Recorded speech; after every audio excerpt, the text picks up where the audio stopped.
12 in the United States and Canada, and this is a show called What Chaos from Portland, Maine. My name is David Bean in the Sports Interaction Studio. It's my guy, Pete Blackburn, and holding it down in the city of grays, blues, and some might say controversial views, it's Sean DePaz. Hi, buddy. Is that topical? I mean, that would have been topical any time of the 28 years that I've been alive, at least with the controversial views part, this part of Western New York. But I guess it is pretty topical, unfortunately. Dog shit stadium, some might Pete, say. You hear that there are some spots, not seats, but there are some spots in that building where there isn't a good vantage point. Yeah, I mean, I've got a full eye line straight of hand railing. I went to the preseason game and all I saw was hand railing for 4 quarters. It was tough. Yeah, hand railing is also, P was telling me it's like a new sex thing as well. Hand railing. That's not a new sex thing. That's like one of the oldest sex things. I would imagine hand railing was probably the first one they came up with. Well, probably not. No, I bet like the OG railing. Yeah. They were just looked down and they were like, these are different. Feels like maybe there could be some opportunity here. We both got hands. I don't think there was a lot of thought You involved. think they saw compatibility? Right? Oh, I'm not disagreeing with you. I'm surprised that early. I think that when I was a child, when I was a small child, I got like those block sets where you get like the base and it has the square hole and you see the square, and just instinctively, I think it's part of human nature to just put the square into that hole once you figure out that it fits there. Famously, humans are the only ones that do that. Famously, though, that square thing just falls through it completely, though. What are we doing? They hadn't built literally who's something asking for on this? the outside. Sean, you planned today's show. Sean planned today's show, by the way. Pete and I have been. I promise gone, you, we would not be talking about Sean's any been of this off rip. grinding. Sean, also, like, if there was anything to learn from last week's episode with Petey, when the question is being asked by somebody who's asking for this, the answer is everyone. I don't think anybody. I don't think that applies in this situation. Also, how have we gotten this? What the fuck are you wearing, Pete? I'm wearing a Home Depot baseball jersey. It's incredible. I don't like the tone that you had there. It was genuine curiosity. I don't like. I have a lot of where and why, I guess, or from where and why. This was sent to me by my friend Dave, who was on a work trip. I believe, I don't know where the work trip was, but the Home Depot headquarters happened to be there, and they had a Home Depot Pro Shop Wars that Dave took me on throughout this Pro Shop, and I pointed out the baseball jersey, and I was like, get me that, please. R.I.P. that Tim amazing. Hortons Pro Shop Wars that never was. I know. We would have loved it. We just didn't do it. That was like a luxury Tim Hortons Pro Shop Wars, though. That was like a boutique Tim Hortons designer, Pro Shop. Tim Hortons. Yeah, I've done the farmer's wrap twice in the last couple of weeks, and that thing they announced the steak farmer's wrap. They brought in the steak recently, and that's my thing. You know I love that. Tim's. Is good. I tried, by the way, to get all of the haven't seen or talked to each other grab ass out of the way. I said, let's all connect at 11:30 and be ready to go. And so, because I haven't talked to Pete, I haven't even been able to ask him about his honeymoon. I know you probably talked about that on the last episode, right? What's up? Sorry, is there any chance that you can turn up your volume at all? Chat's saying you're quiet. Okay. Sean, should I repeat that? Or no? DJ asked if we talked about your honeymoon. I feel like we didn't talk a whole lot about the details of your honeymoon. No, not really.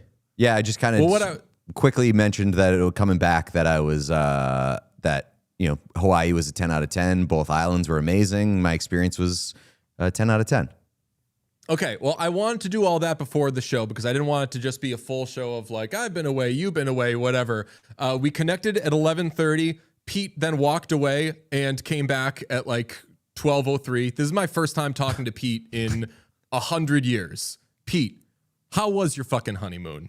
It was a 10 out of 10. It was truly like spectacular, to the point where I mentioned this last week. Like the basis for going to Hawaii on the honeymoon was that I said, if I don't do it on the honeymoon, the travel is so insane that I probably will never do it, just to like go to another state inside the United States. Immediately, like even before leaving Hawaii, I was like, I will absolutely be back here. Hopefully within 5 years. This is the most amazing place that I've ever been to. This is the best vacation I've ever been to. This is the best hotel I've ever been to. Just could not say enough great things about my experience in Hawaii. Okay, I love hearing that. Can you guys hear me? Sean, my mic, when I switched the echo thing, it switched to my computer mic. So the sound was my computer mic. I was going to say, I'm glad that that's the explanation, because as I was describing how good my experience was in Hawaii, you just had a continuously pained look on your face. And I was like, this guy hates that I had a good vacation. He hates Hawaii. He hates you hear me? The colonialism that led to Hawaii. Hold on, Sean. Everything sounds fine. Yeah. Everything sounds fine. Okay. Yeah, everything's good. All right. We got to do this stuff.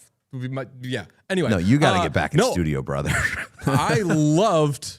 Well, we have to make sure that everything's like up and running. Like I catch my fuck ups. I'll try to fuck up less, et cetera, et cetera. But we got to make sure everything's looking and sounding good.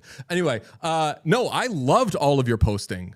Like every time I was offline for long stretches, and I don't want to say like every time I went on Instagram, there was another like 60 pictures from your trip, but there were every time, and they all looked fucking unbelievable. Like you told me, you were like, I left some on the fucking cutting room floor here. This is just like a little taste. Yeah, no, I mean, I think I posted, I like, honestly, I didn't feel like I posted a lot from Hawaii, but I did like a dump when I went from one island to the other island. Sorry, I hate saying like I did a dump, but I posted a handful of photos when I went from one island to the other island. But like part of the trip being so good was that like I just wasn't on my phone pretty much any of the time, and all of my pictures that I took, the majority of the pictures that I took were the camera that I bought last summer that I haven't used nearly enough. So I was very happy to put that to good use. I have very few pictures from my trip. I'm not the biggest picture taker, but I did take this picture yesterday. Sean, show him. Oh, fuck yeah.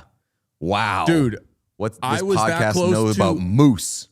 A lot, famously. It's DJ's favorite hockey player right there. I wanted to fucking cry, and I think I did tear up a little bit.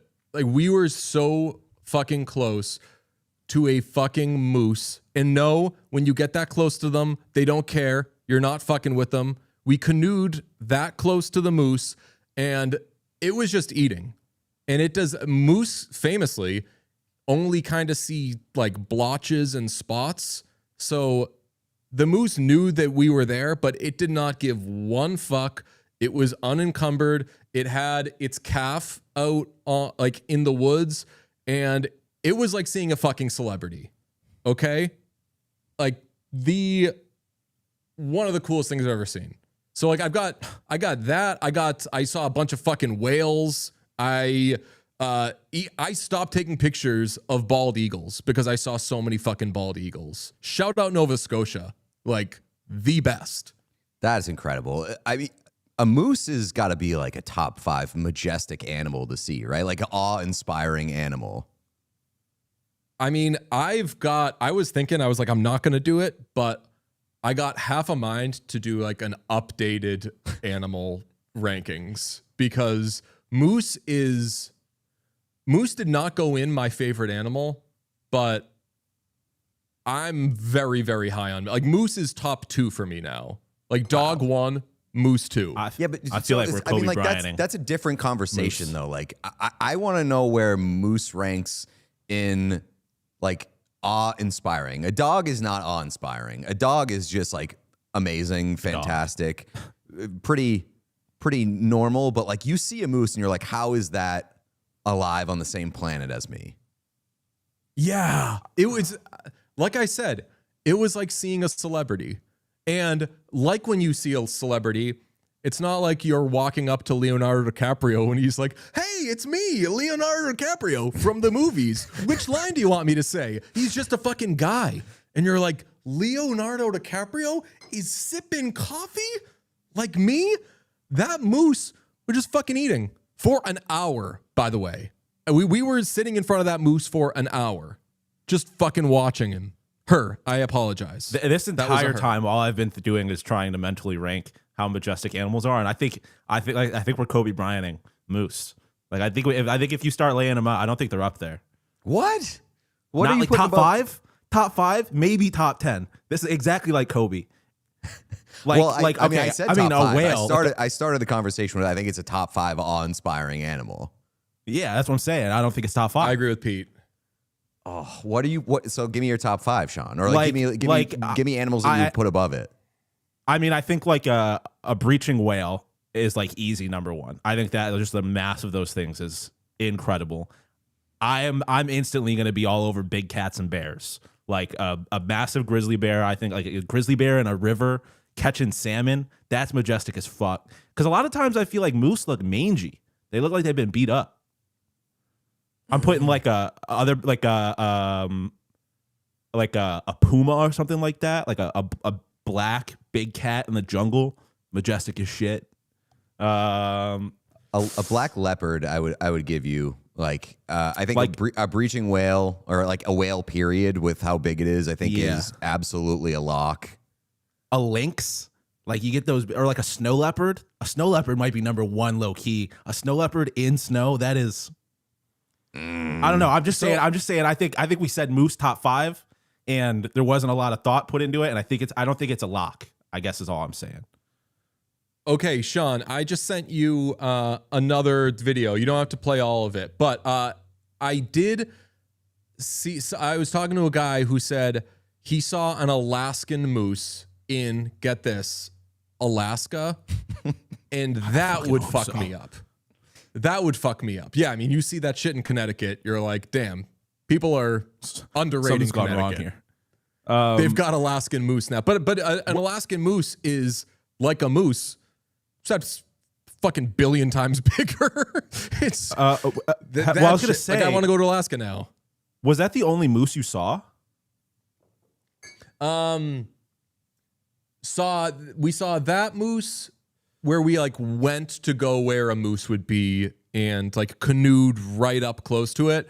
And then on the side of the road, we saw a bunch of cars pulled over and people had pulled over because there was a moose off in the distance. And I saw that. It made me realize I've never seen a moose before. Maybe I've seen one in like a zoo or something, but that shit's not like to be where the fucking moose go. Where the wild things are. Well, I mean, because I was gonna say, like, that's not even. I feel like that's not even the best moose you could see. That thing didn't even have antlers. If that moose impressed you, like some of the moose that are out there are gonna blow your fucking socks off. Sean doesn't respect women. To that moose though. Exactly. I was gonna say, I don't respect women. God moose. Fucking damn it, I'm gone 1 week and you guys hate women. By the way, no, because it's completely animal based. Because if you want to talk about cardinals, what do you know about cardinals? Male cardinals, ugly as fuck, and I got no time for them. Male cardinals are just fucking brown. I mean, who gives a shit about that? Also, like, they're not women, right? Like, women is female human. Yeah, I guess the man it's female. It's a good point. Female moose. Female moose. Can you be misogynistic if it's about animals? I got called misogynistic on Twitter this week. I forget what it was for. Everybody showed me your shock face. I got called misogynistic on Twitter this week. No, it was because I said that I wanted Travis Kelce and Taylor Swift to buy an NHL team. And I was like, how is that misogynistic? I'm so not misogynistic. I don't even know how to say the word. Oh. But it was, yeah, that's it. Hand up. Turns out I'm such a woke lib that I completely lied about the Cardinals, and it's the complete other way around. I wanted the female Cardinals to be special. They're not. The female Cardinals are brown. The male Cardinals are red. Hand up. Tough. And I will say, shout out the people who explained to Pete why umbrage could be taken with what he said about Will Smith and what was it about? Oh, the Sharks and the Swifties. Yeah, but Sharks fans now are mad at like Celebrini and Smith or something. Again, my internet's been limited, so the only thing I see when I get online is the biggest and strongest thing that's happening the most, and that's like whatever people are mad about. So, but anyway, like if we say something stupid on this podcast, which we will, let us know. It's probably unintentional or due to stupidity and not due to hatred. I saw that, and not to be like, you're off the hook or whatever, but I can tell that wasn't like a I hate these fan bases thing. It was a, yo, these are the biggest and strongest, for better or worse, fan bases going right now. Let's have them wrestle. Like, part of my favorite aspect of sports is seeing two unhinged, very passionate, powerful groups of fans go at one another. Would love to see it. But if there's anything stupid in what we say, again, just like reach out to us, DM us, be like, hey, heads up, whatever. Like I trust that Pete was not trying to piss off anybody more than he already does. Don't reach out to me. Reach out to DJ. I don't tell on Pete want it. To me. Yes. And yes. Okay. Sean, I also sent during the like Magnificent Animals thing, I also sent you some shit of whales that I saw, but we don't got to show that. I went mudsliding, and that was the most fun thing in the world. I got a mudslide video, and that was pretty wild. I was just like, this dude's just out here on vacation sliding through mud. It's crazy. So look how fast I go. Boom. You basically sent me a text message that was exactly that. It was like, look how fast I go. I felt like I was being texted by like a 6-year-old. It was so funny.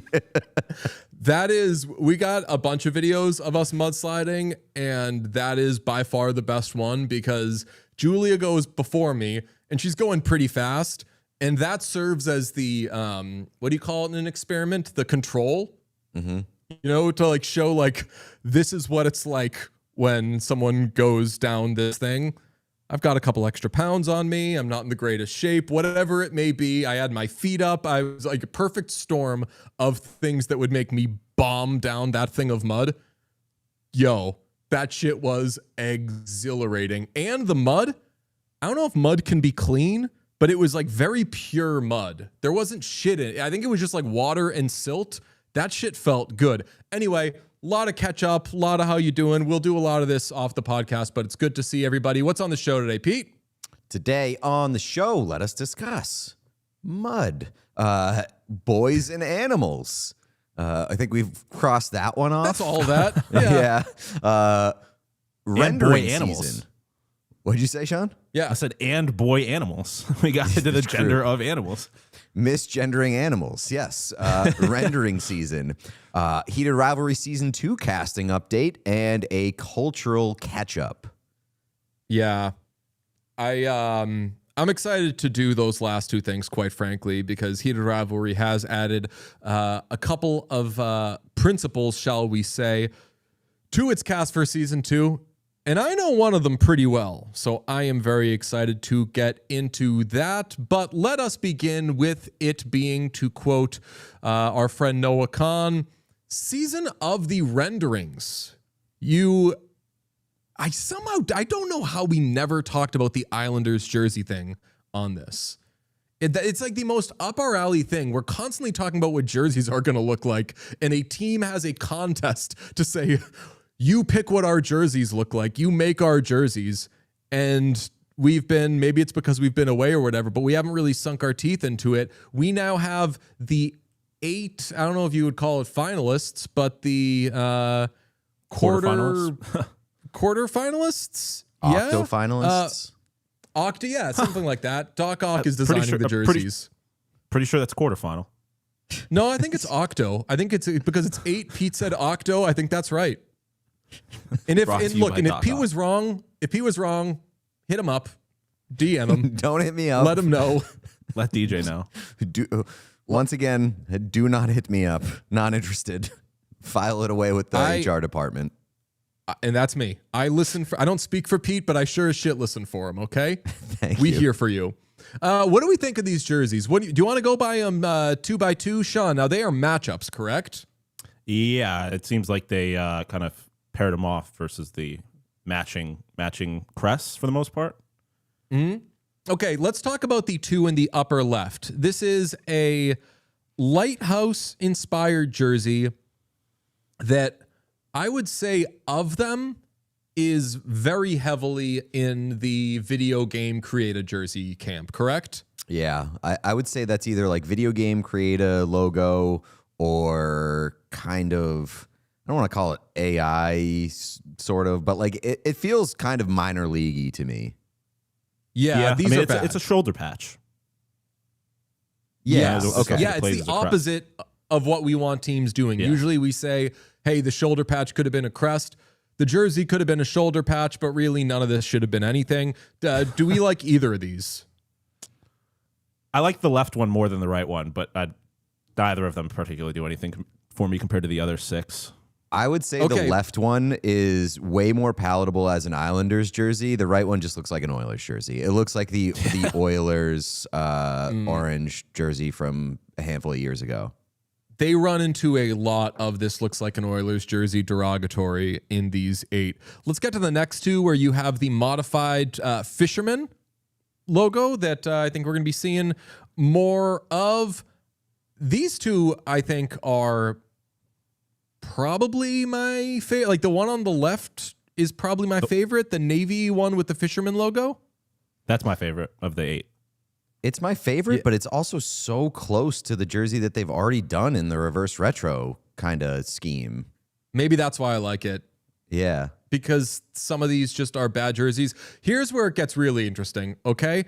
The 2 that say Islanders and or Isles on it, where you've got the riff on the Stadium Series jersey, and then you've got something that to me just feels San Francisco Giants. And I know that that's not what a San Francisco Giants jersey looks like, but the horizontal stripe with the Islanders in the middle, doesn't that give you more baseball than you would like? It's the text. Yeah, the text is very baseball forward, and specifically San Francisco and like how far it goes across the jersey. I definitely understand that comparison. I think the upset of the century is the one on the left. I really like the Isles one. I was gonna say, I said before the show there was 2 that stuck out to me. It was the fisherman jersey that we said we liked, and this one on the left. I don't know why. It seems like it should suck, but I really like it for some reason. Yeah, it's like I'll tell you. It's very like kind of marine forward in like I don't know. It reminds me of like those crew neck sweatshirts, and it looks pretty wearable. Yeah, it looks like it looks like you could see that the Isles as like the not the code name, but like the registration number or something on the side of a boat. Like it fits to me on a boat. The one on the right just kind of looks. If they were to make that jersey out of context, I feel like the jersey explainer that they made up for it would say that it was inspired by like New York firefighters. Yeah, maybe. I don't know. I feel like I feel like the arced text in a straight across bar is really weird to me. You need numbers under it. Something. Yeah, it looks like when you design a t-shirt and maybe you haven't totally honed your craft at designing t-shirts and you put whatever graphic or text too low. You know, you're like, wait, should it go up here? Should it be going over the breast? No, I'll move it down. You know what? To be safe, I'll move it. And then you get, and I've seen like poorly made, whether it be like knockoff Red Sox t-shirts or whatever. And it's just too low because whoever was making it didn't know how to make it. I agree with you, Pete. I think that ultimately I'll say it's a combination of the arch text surrounded by horizontal straight lines and that it's so low. Maybe if you made it higher, you could put a number below it, but I don't want to spend too much time on that because I don't care about that. I will tell you on the Isles jersey, though. I'll tell you on that. Okay. I just think stylistically, the jersey on the right needs to have a crest on it. Like it's like the Canadians or the Panthers. Like they have something like that, and it needs to have a crest that is bigger than the the line. Having something inside of it just looks weird. I think the one on the What right is about going to a be the low least opacity- flattering on players. Like that is going to look horrible on players. New York Islanders do not trade for Jamie Drysdale. Yes. He's been through too much with his hockey cards. Don't do it. Maybe like a big, oversized, low opacity thing behind it. But I'm just thinking of in terms of like if this were a Photoshop thing that I needed to make more interesting. It's missing something. Sean, it's missing the big thing. A crest. That Yeah, it's missing a Islanders crest. is not sufficient. Okay, let's get to an interesting pair. I'll say of the two Brooklyn-inspired ones, the orange one is terrible. That is a I'm terrible shocked. jersey. Shocked you thought that. But I kind of like the navy version of the Brooklyn one. I do too. Yeah, It's a little more. I think It I has just the like stuff that I kind of think you base. guys hated not having, which is other colors. Yeah, no, I like that one. I think that one and the Isles one are probably like my two favorites, and it's maybe just because that they look pretty similar in their base and the striping, but I just feel like that works. Just this Yeah, crest I'm- sucks to me. It's just so lame. I like it otherwise, like the colors all work, but this is just a really boring crest, in my opinion. I'm changing my opinions and just copying Pete's homework. I will relinquish the fisherman one because it is a little reverse retro-y, and I'll go the Isles one that you guys like, and then the blue version of the Brooklyn one. But the Brooklyn one, and when I say the Brooklyn one, it's the all black one with the NY, and I think there's like a drop of orange on the stick and in the like inside of the collar. I liked that jersey because it was so like boldly boring. This kind of takes away the bold boringness of it. This is actually a nice looking product. So I've got to kind of recalibrate my brain to say I like this. Yeah, I mean, Chad's doing a lot of like, this logo is so boring, kind of echoing what Sean said, and I don't disagree. And I would not say that any of these are particularly like amazing, super interesting jerseys, but we're working off the 8 that they've given us. And I should point out, they did like a wider video where they like went through all of the selections, and they had a lot of Islanders players select their favorites. Like the majority of that video was filled with players selecting jerseys that did not make the final 8, which I was found gonna very say, funny. You absolutely cannot trust the players for that. I mean, like when I see players like have design hats or whatever kind of merch, it almost always sucks. Oh my God, when the Bruins did a thing like 10 years ago where they allowed players to design their hats for 47, I believe it was, and they released like all these like player designed hats. They were fucking horrendous. They were so bad. The Sabres did that this year with New Era. Tage and Darlene made one together, and it just ended up being like black on black camo. And I'm like, what the fuck are we? This sucks. These guys don't know how to dress. Chad is also asking, like, isn't this a chance to go a little nuts? I think it should be pointed out, this is just a regular alternate jersey, right? This is not a third jersey, reverse retro. This is not like a here's where we go nuts kind of thing. No. Just and it also was jersey. They were designed in like a jersey builder, so there was extreme limitations on what people could like. That was very much like a NHL create a team. Like you got silhouettes, you just choose what colors go where. You didn't. It's not like people were getting in Photoshop and getting to do whatever they wanted. I also have to ask and clarify. Really stupid. This is for this coming season. Yeah, like how quick are they getting production done on these? I mean, I'm guessing they're not wearing them off rip. Yeah, I mean, I think they can make them for the players, but I don't know if anyone's going to want to buy the fan designed jersey. But that might be a tough ask. A lot of these things, don't these things get designed and produced like months and years in advance? Well, I mean, if you want to get tinfoil Hattie, they might have. Oh, I mean, I don't think it's completely out of the picture that they already know what jersey they're making. That'd be so funny. That'd be so funny if they just decided it and just like made up a fan vote. Yeah. I kind of like it, to be honest. It'd be kind of a cool move because this is the only reason that we'd be talking about one of those boring ass jerseys if they just released it. We'd like spend 5 seconds on it. They've got a whole summer worth of content built out of this jersey fan vote. And they don't have to do a jersey explainer because the explanation is fucking Jimmy from Ipswich or whatever designed this, and it's that's it. There's some guy liked it. That's the whole Can confirm. reason Thank you, chat.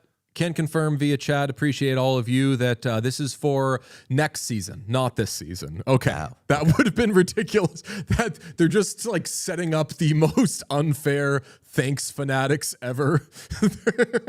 Here are our jerseys, and you can't buy them because they haven't been made. I was wondering that part too. It'd be kind of weird to do this at the same time where there's like a jersey or league-wide alternate jersey rollout. To also be like, and we're gonna have the fans design a fourth one. Like, if you do them year by year, people get to buy a new jersey every year instead of splitting it. Let's keep the rendering chat going with the Dallas Stars. As we all know, they're moving to Plano, Texas, and have picked now. They've revealed HTNB as the lead design firm for their new arena. Why do we care who they picked for their design firm? Because with their announcement comes some renderings of what a new arena might look like, what the vibe might look like out there in beautiful Plano. And there it is. Sean's showing it. It looks like I made a cupcake and tried to design it like professionally. And that's what it looks. So it doesn't look great, but whatever. And then Sean, do you have the other one that everyone's so mad about? Yep. There is what looks extremely like, and I'm not just making this about the Oilers, like, wouldn't you guys agree this looks a lot like that area outside of like in Edmonton? Yeah, but I feel like that's kind of stock for a lot of these outdoor arenas. Every new stadium's like that. All of these look exactly like the renderings for the Coyotes arena in Tempe that never got built. And okay, also, now what you it's also worth stating that all of the renderings usually look the fucking same for a lot of these arenas. Okay, now I'm zooming in and I can see the closest woman to the screen is wearing a jersey that says, has number 71 on the sleeve and number maybe 15 or 18 on the back. So that drew the ire of a lot of folks who realized that it would appear AI was used in these renderings. I don't want to be a party pooper. I don't like when AI is used for artistic stuff. I would not be surprised if this firm used AI to generate what their thing looks like. I wish they used a straight up artist, obviously, but the Stars are getting killed for this, and I'll just, like, they didn't do this. I know they hired the people who did this, but I think big picture, I'm not furious about this, and I hate generative AI. Well, I wouldn't say that I'm furious about it, and I wouldn't say that this is particularly shocking. I feel like these renderings always come out. They've always used like computer-generated imagery. I mean, there are certain cases where an artist rendering is used, like with kind of like physical art or whatever, handmade art. The rendering part of it doesn't anger me, like the use of AI. It's the lack of quality control on the Stars' part, and that's where I do hold the Stars accountable, is you can't put the shit out when they get your fucking logo wrong on top of the arena. Like, that is the baseline of getting this shit right. And like, I think that at the end of the day, if you use AI, whatever, but you have to make sure that people can't tell that it's AI, especially with where we are at right now and like the technological revolution. You have to make sure that it is at least masked in a kind of acceptable form. And number one should be making sure the company that you've hired to put together these renderings has at least got your logo right. I'll copy your homework for a second time and say, yeah, I'll change my answer to that. You should look it over. I just feel bad for, like, the Stars are using AI again, and they are, and every time I see that generative shit, I'm like, oh, that's so fucking whack. Not to mention the many ways in which it's harmful. But this is one where, and I've been going easy on the stars this offseason. I think that it's been very, the easy move has been to shit on the stars at every turn. I'm not as mad at the stars in all of their moves. This is one where I'm like, yeah, they hired an AI, a design firm. In design firms, for some reason, even though like their literal job should be to sketch these things, are probably using that shit. Sean, you got any strong feelings? I don't know. The cat's out of the fucking bag with AI, so we can keep complaining about it, which I'm going to because it's bullshit, but like it's happening. There's nothing any of us are going to fucking do about it, especially in situations with giant corporations. So like that is what it is. I don't know. Yeah, it's just like, it's funny that it's the stars. It's funny that it's the play AOFs team. Like that's the tough look, but like this is just the future of this. Is every rendering you're going to see for a stadium for the rest of time is going to use AI. I don't know what I'm supposed to do about getting angry is not going to help. You know what this is? This is a reputation call. Like the Stars have bad branding. They have declared their love for AI in a weird forms before. So this is early adopters. Yeah. So this is just a reputation call, and people being like, you're on this bullshit again. I'm kind of liking. Don't fuck me on this, Stars. I'm kind of liking being a Stars defender. Like, do we want to be a Stars defenders show? I absolutely do not want to lock myself into any specific relationship with the Dallas Stars. That is pending. That is a TBD at any given point. Exactly. Like, yeah, case by case basis. I'm willing to call it like it is. I'm not willing to call my shot and be like, no matter what the Stars do, I'm going to defend them. that gets a little political. Release a good jersey first, and then we can talk. I guess they did. They did release a good jersey. You were saying you're one of Ella's fellas, and you want to get one of those shirts. You weren't here when we talked about. No, you weren't here for that. I still don't know who that person is. Yeah, Apology that song to that "Choosing." I don't know them at all. Texas is that song "Choosing Texas" is pretty good. I don't listen to it, but I hear it in the gym, and I was excited to know that I somehow knew the song that everyone's mad about because they're saying no one knows this song. It's not a real song. How is it number one? I was like, oh fuck, they play that in my gym, but not in like the good part. They play it in the like locker room of the gym. It's changing into a new shirt music. But apparently she might be MAGA or friends with Kid Rock or something. I don't care about that person. What I do care about is Dylan Larkin. I will admit, hand up, I didn't hear the episode last week, was stuck in the woods. I did want to quickly ask, I know you discussed it with Petey. Where did you guys land on, like, is Dylan Larkin getting traded? I don't think we landed. I think we landed on we don't want him to get traded. I think that's the only conclusion we came to. Oh, that was always my hope that he comes back and he either has to keep wearing the C embarrassingly or you strip the C in training camp. Didn't we? What did we say? Oh, we said you have to strip the C and give him an A. You got to baby steps. John Tavares him. You got to make him say you keep fucking around, you'll lose this too. Yeah, you got to John Tavares him, make him physically hand the C over to a new player. Damn, it sucks that they It sucks that they wear red. Oh, they should only give him the they should only give him the A on the road. So it's literally a scarlet letter. Scarlet letter. Dylan Larkin has to wear a scarlet letter. Yeah, just embarrass him specifically there. Shout out Will Gluck. We'll talk about him a little bit. You know who Will Gluck is? Sounds familiar. Directed the movie Easy A. Oh, okay. So kind of. He also directed One Night Only. He's that guy's made good things, and he has since made bad things. We'll talk about him in a little bit. Interested in your opinion. I was looking forward to your opinion on that because, spoiler alert, that looks like the goofiest movie of all time to me. So I'm intrigued. Speaking you'll hear in 2 hours. Speaking of interesting directors and AI, did you see that? You'll never believe this, Deej. Our boy Eli Roth is in hot water.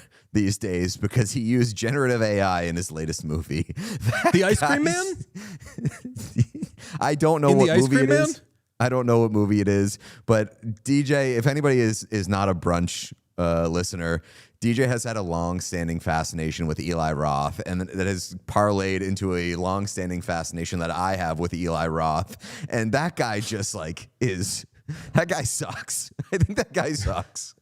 So I hear for Pete. I don't speak for Pete. I also watch Eli Roth movies for Pete. I have saved Pete so much time over the years. He watches movies that I think might be too scary, and then I watch Eli Roth movies and report back to him. It's a weird relationship, but that's a bummer. I don't want people using generative AI. That's my stance on that. I gotta circle back. What was we didn't do any Easy A slander, right? Because that movie, chat's saying okay. Because chat's saying that movie's great, and I agree. That movie is fantastic. Shout out Pocketful of Sunshine. Sometimes I think about the amount of things that I genuinely you guys have introduced into my life. Like I was thinking about this the other day. I had never heard the word Waxahachie before I met you guys. I've never heard of this movie in my life. I had never heard of Father John Misty before I had met you guys. Still have not listened to any of their music. But these are just like these things that I literally had no idea even existed. How much of it you guys have introduced? This is the most racial Sean has made the show. Before I met you guys, I didn't know Waxahachie or Father John Misty. Yeah, totally Sean, we're random. Yeah. Hi, Sean. I mean, I'm also wearing an improvement movement hat. I grew up in fucking Western New York and went to Syracuse University. And then I lived in Phoenix, Arizona. Like, I've been around my fair share of white folk. I just never heard of any of that stuff. But never like Sean just saying you're a different brand of white folk is so offensive. Never until he said, I'll produce a hockey show with these two people who will devote their lives to a hockey show. It's the second hockey show I've produced. So it's not like it's the first white hockey people I've been around. Respectfully, the culture of Arizona does not seem like particularly that's my point. Diverse. Yeah, it's not. Man. No, it's not. But that's kind of my point. Is that been around plenty of them. It's just you're the ones that have introduced it to me. That's beautiful. I have white friends is so funny. No, I'm not being racist. I have white friends. It's true. I'm not. Oh yeah. When he writes down Waxahachie on a piece of paper, he's like, well, then explain how I can pronounce this. I mean, it's just because of you guys. I probably would butcher it if I read it for the first time.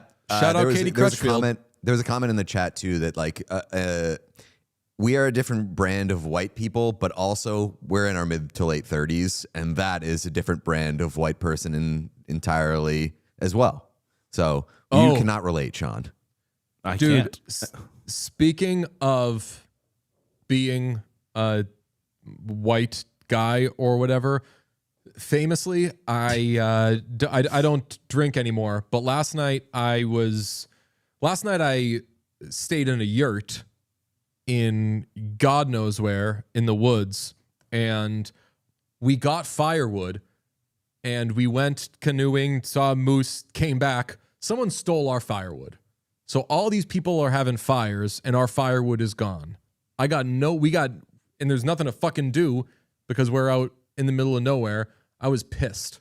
I was like, fire was literally all I was going to have tonight. This was the only thing in my life. And Caveman so I DJ. started going around trying to find some wood that we could maybe use to start a fire. And we eventually cobble something together. And we're starting a fire, but it's like, I'm not a seasoned camper. I used to camp when I was younger, but I don't really anymore. Julia knows how to do some of that shit, but we definitely could have used a hand. And a guy is walking by us, and he's like, hey, how's it going? And I was like, just being idiots trying to get this fire to grow. And this dude from Oklahoma comes, and he's like, oh, yeah, you're using this thing. Oh, this is tricky, blah, blah. I'm going to help you. And he helped us, got our fire really good, super friendly, goes back, is hanging out with his wife, doing whatever. We can overhear them talking and shit. He walks by a few more times, makes a couple more nice little friendly comments and gestures. That was the most I have ever wanted to fucking have a Bud Light with a person in my life. I was like, God, if I were a younger man, we have a fucking 6-pack and I'm giving this guy a beer and we're sitting around this fire. God fucking damn. That was like that's how I spent my high school summers. I'm willing to Fucking guarantee bonfires that and Bud dude Lights. stole your firewood. And, That's what Julia was like. Guilty conscious. If this, Julia was like, if this were like actually like literature or a story or whatever, that's the fucking guy. oh yeah, that guy he's stole your toying with firewood us. so that he could help you and make you feel small, make himself feel good, and play the role of hero. Whatever. He just wanted to flex for his wife. He went back. He was like, just help some people start a fire. I'll start our fire now too because I can do that. I'm a good Very guy easily. and I'm an We outdoorsman. have more. Yeah. No, if he did it, all good. I would trade the firewood for the friendship. Shout out Mark from Oklahoma. I don't understand what people from Oklahoma. It's interesting how people choose their vacation spots. Anyway, how will Patrik Laine choose his next team? I saw a thing the other day that was I don't know if it was one of those hockey accounts on Instagram. Those accounts sometimes really take liberties with what they're reporting and what they're saying. It was just a picture of Patrik Laine and it said 0 offers. And I was Spot like, the lie. how do we fucking know that, man? Like, he hasn't signed with the team. It doesn't mean that like that was like I don't know, not to get too real, but like Colin Kaepernick. No teams will sign him. Like some of those teams were like, hey, you want to fucking take $850K, we're gonna sign you.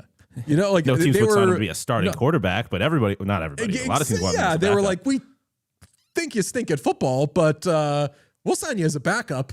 I'm so glad that we weren't don't know doing the that- show during the Colin Kaepernick era because you would have spent like every other episode screaming about how he is like getting offers, and then we would have been getting yelled at online every single day, and you'd be like, "It's true," and you would have been right, but that was just a bad absolutely time to not the have point. discourse. Yes. This is a thing that I've been hammering this in therapy because it is a thing that I have. Apparently, it's something that people with ADHD have, where it's a thing with like justice, not like legal justice, but like justice and clarifying and like correct and incorrect. Where like you remember, Pete, the fight of a million years ago online where the guy had a picture of some like sick right-wing freaks wearing I Can Breathe shirts. Oh yeah. And Yeah. it was like, these were the cops that killed Eric Garner. They wore these shirts after. And I was like, oh my fucking God, that's not what that is. That's fun. And I'm like, those were some fucking horrible fucks. The people who killed Eric Garner were horrible fucks, but I'm like, that's not what that picture is.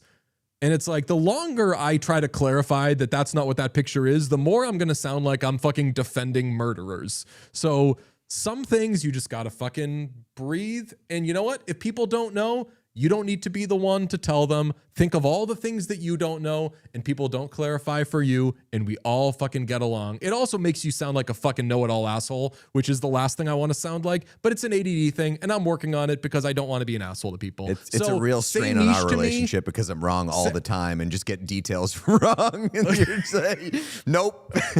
So it's why this works, baby. But I know, but then when I do, you also know that then I like come to you like 2 hours later. I know. And Yeah, I'm like, and you're I like- didn't need to fucking clarify that thing and I hate it about myself. And I'm going to go fucking like, I'm going to go like fight with Julia so she can yell at me and then I can feel that, that justice is being served. Yeah, and I go home and So I I'm make working Ellen on do it. yard work. Yeah.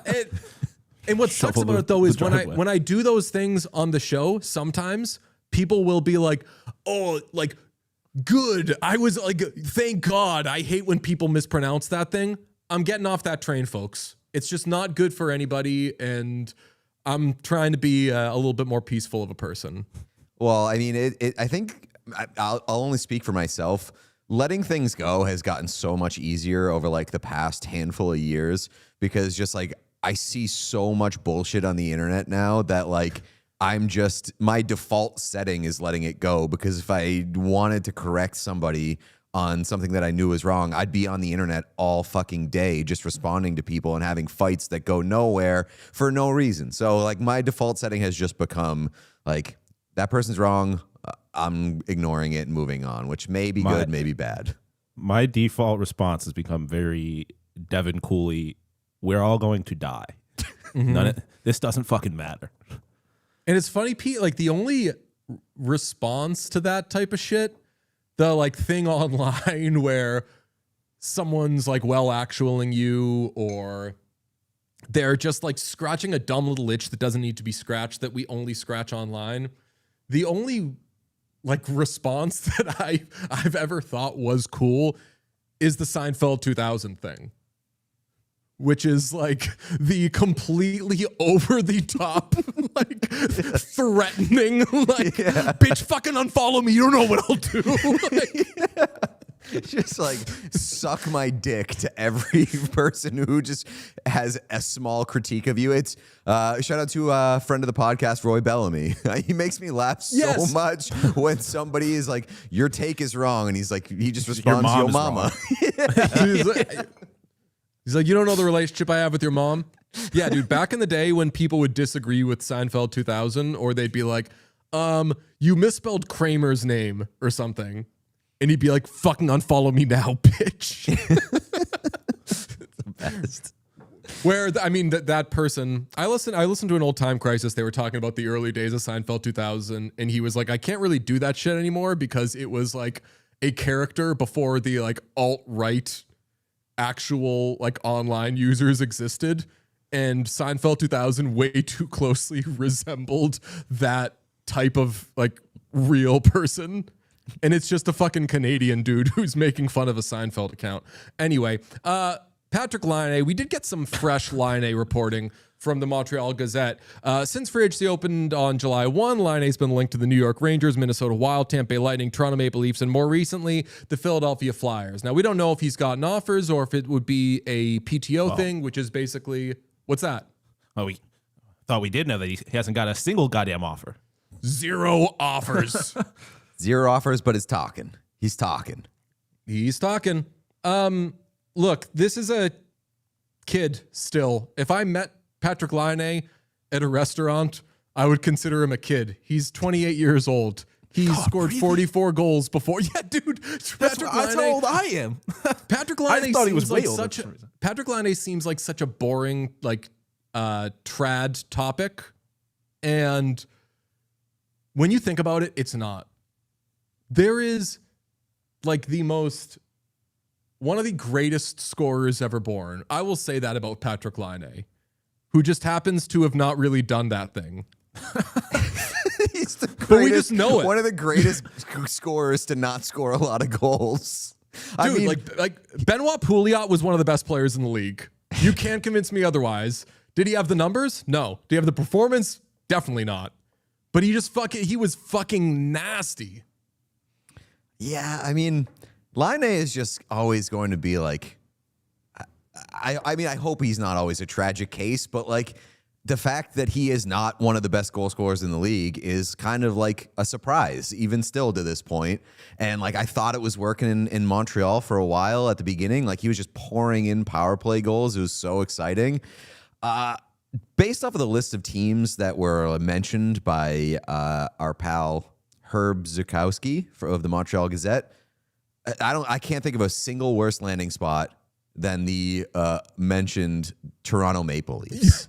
Oh my God, yeah. Laine playing in Toronto under that market, under that scrutiny, just I can't imagine that going well. It's the match made in the most hottest hell. Of hells. Yeah. The most hell. Not to mention my For You stuff is like Patrik Laine and his family just like fucking loving life and seeing what beauty there is in this world. And this is a guy who has obviously had a lot of mental health issues, has had a lot of physical issues. And again, it's so crazy. It's a 28-year-old person we're talking about here. But it seems like he's played 600 years in the NHL and he could hang it up if he wanted to and all these things. And I'm like, damn, it looks like Looks like life is good for Patrik Laine. Don't go someplace that will immediately challenge that. Yeah, I mean, I think that like from what I've heard, the question about Patrik Laine for a while has been like a question about how much he cares and is devoted to hockey. And I feel like Toronto is one of those markets that if you're not a right fit, it can kind of drain the love of hockey from you. And I don't want to see that happen. But also, like, he went to Columbus, which is one of those places that's propped up as like it's not a ton of pressure, and it didn't really work in Columbus either. So I don't know what the right fit is. I know I'm rooting for Patrik Laine. I know that, like, hey, if hockey doesn't work out for him, I'm just hoping that he's like happy and has peace. But I Toronto would scare me as a potential destination for him. Ooh, Smikalka in the chat, apologies if I butchered your name. Basically, you know, the infamous question we asked Jamie Drysdale, who is great and will be back on the show one day, folks. Don't you worry. Everybody's okay. About, you know, like, you guys should show up out of shape so Tocchet can be distracted by that instead of being mean to Matvei Michkov. Patrik Laine can be the lightning rod in Philadelphia, and then all pressure is off Michkov. I'll say, all seriousness, that's like when fucking Martin Scorsese put why can't I think of either of their fucking names? Sturgill Simpson and Jason Isbell. Yeah. He put Sturgill Simpson and Jason Isbell in the same movie, and I was like, can't fucking do that. Pick one. It's too confusing. Yeah, you can have one of those guys. I feel like you can't have Matvei Michkov and Patrik Laine. Although there was some enigmatic mystique to Ivan Demidov, and the Canadians did that. They had Laine and Demidov. But I would say Michkov is way more enigmatic. Yeah, I mean the only fun part of Laine in Toronto would be Laine and Matthews playing together 1-2 in that draft. But that would be the sickest fucking, like, that could be Brady and Moss. That's what I'm saying. That would be the only fun part of that. Fucking Christ, you sound like a Will Mack fan, dude. I was gonna Crosby say, and Malkin. I'm gonna ask a question, and no matter what the answer is, I'm gonna be so mad. Who's Brady and who's Moss? I mean, Brady is Matthews. Sean, or I'm sorry, Pete. I think we texted you about this, and shout out to whoever in the chat said this. I've learned that the quickest way to get Sean to shut this shit down is to compare something not proven to something proven. When we were talking about the Sharks and how are all the contracts going to work and everything, and we're like, hey, well, if they sign some of these guys before they're super established, then they can get them in at better numbers, whatever. And someone in the chat said, Misa is the Sharks' Leon Draisaitl. Dude, and I just brought that up casually, and Sean I'm wearing my glasses right now, and I want to fucking Jordan the Stallion them across the room. I like the take. No, I don't agree with it, but I like. Okay. Like I said, I said this about when people get mad at like shit that Bill Simmons says on his podcast or whatever. If it's from his heart and it's not the same fucking thing that every person in the world is saying, even if I don't agree with it, I'm like, fuck yeah, baby. So Sharks fans who think that Michael Misa can be Leon Draisaitl, or dare I say, is Leon Draisaitl, I'll argue with you over it, but explain yourself. Explain yourself first. They can't. They Explain can't, yourself That's first. the problem. Sean was so mad. Yeah, and I was mad, and the thing about I was mad, and I was upset because I thought someone said that Will Smith was Leon Draisaitl, and that saying Michael Misa is Leon Draisaitl is even fucking crazier. No, dude. We're famously Misa. Will Smith is Randy Moss. Both played in Boston. People forget. One of the teams listed in this Laine article is the Minnesota Wild. And like, honestly, that one kind of intrigues me, coming on the heels of the Minnesota Wild making Vladimir Tarasenko interesting again. Great. Yes, completely agree. That's the spot. The AFP Analytics says he's projects a year and 850K. Yeah, just fucking. I don't understand. Do it. Why literally Why every team wouldn't? Yeah. Like, thinking about my Buffalo Sabres. 1 year, you never replaced Alex Tuck. You're in a team that, like, I would say, I say this cautiously, but I think maybe might be a little immune. Like, I think they're at a point where they would be more likely to fix a Patrik Laine than Patrik Laine would be to ruin what they've built. Hopefully, fingers crossed. I want to pray that it's a little stable. But, like, literally, why would not every single team be like, we'll give you a year and $1 million? Yeah. Pete, or I'm sorry, Sean, we have some clarifications on who is the Leon Draisaitl of the Sharks, because you said you would guess but still disagree with that the argument would be that Will Smith is the Leon Draisaitl of the Sharks. Caleb in the chat has clarified that Will Smith and Michael Misa are each Leon Draisaitl of the Sharks. Okay. And somebody else has said that Will Smith is the Macklin Celebrini of the Sharks. So the Sharks have 2 Macklin Celebrinis, and if you can count Will Smith as both the Macklin Celebrini and a Leon Draisaitl, they have 2 Macklin Celebrinis and 2 Leon Draisaitls. Pete, you're kind of fucked on that. I don't know if the Sharks are a good thing, because the Sharks are the best team in the league. A loaded roster, brother. Sharks are the best team in the league. I missed the offseason update where the Sharks got a cloning machine and made 18 Leon Draisaitls. But hand up, they should be Stanley Cup favorites, 100%. Where I thought that was going was that one of the. No, sorry. I was just saying, I thought you were going to say that there was like the 2 of them together might equal on Leon Draisaitl, because someone said that Leon Draisaitl is just Will Smith and Michael Misa in a trench coat. And that I can get on board with. Oh. Like the sum of those parts might one day be Leon Draisaitl. Think of it this way. Old Mike Greer calls up Stan Bowman and says, hey, hey, darling, loving the aftermath of the Nurse trade. Everybody's happy. I got another one for you. Michael Misa and Will Smith for Leon Draisaitl, straight up. The Who trade says is 1 for no? 1. Because I know it. I know it's not either of us. That is a fair, straight up trade. Let's do it, buddy. The trade is 1 for 1. That is equal. I'm cool with making Sharks player is Leon Draisaitl the new William Eklund for blank, because we are missing that in the post William Eklund trade world.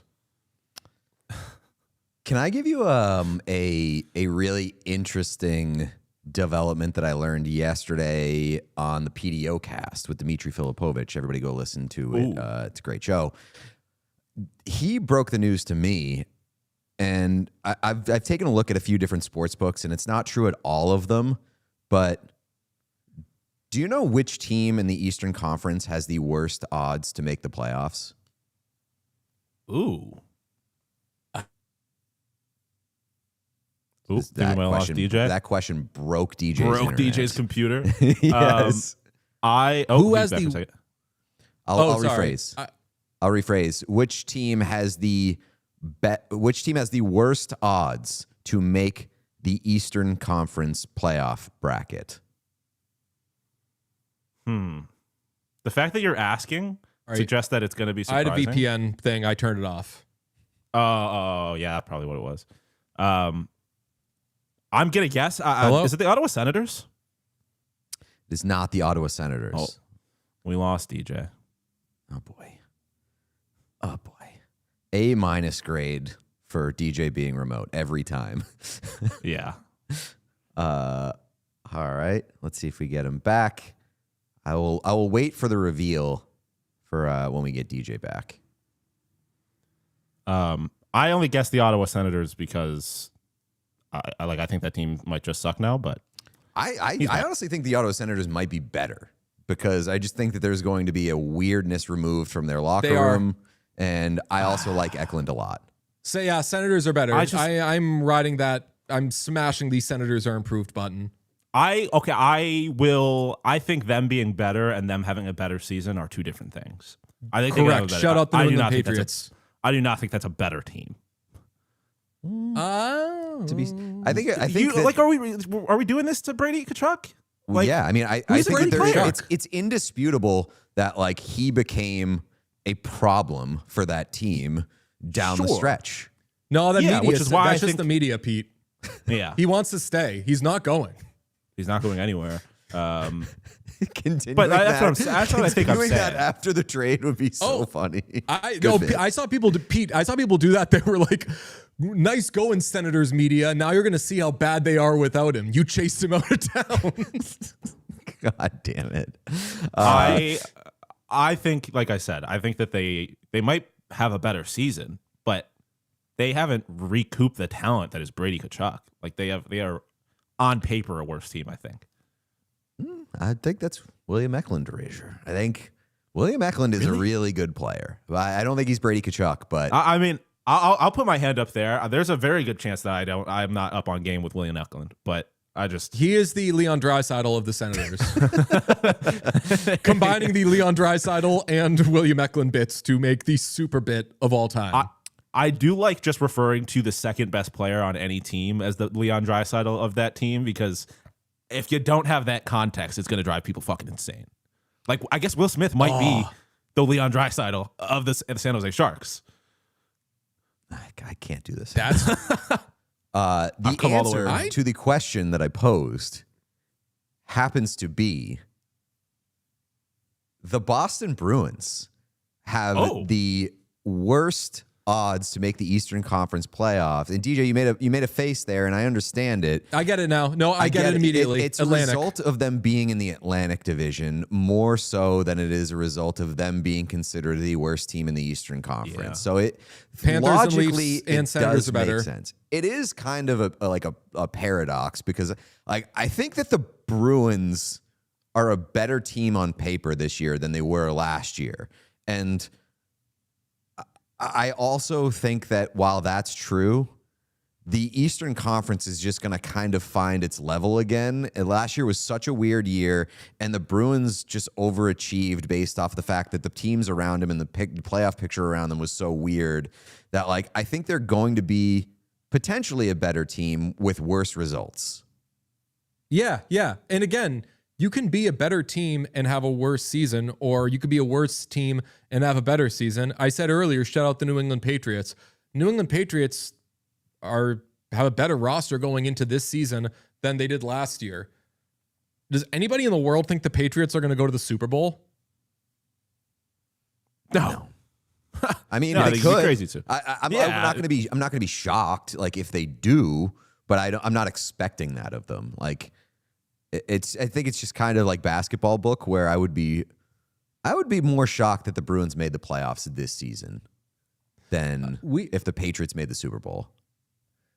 That's a good one. Yeah, I don't think the Bruins are making the playoffs. But again, like the Patriots making the Super Bowl, this isn't something that we thought was going to happen anyway. Them making the playoffs last season, that was a big surprise. They were playing with huge time house money, which is why I had such an easy time rooting for the Sabres in that series, because I was like, look, it's amazing for it's more of a miracle that the Bruins are here than that the Sabres are here, all things considered. So I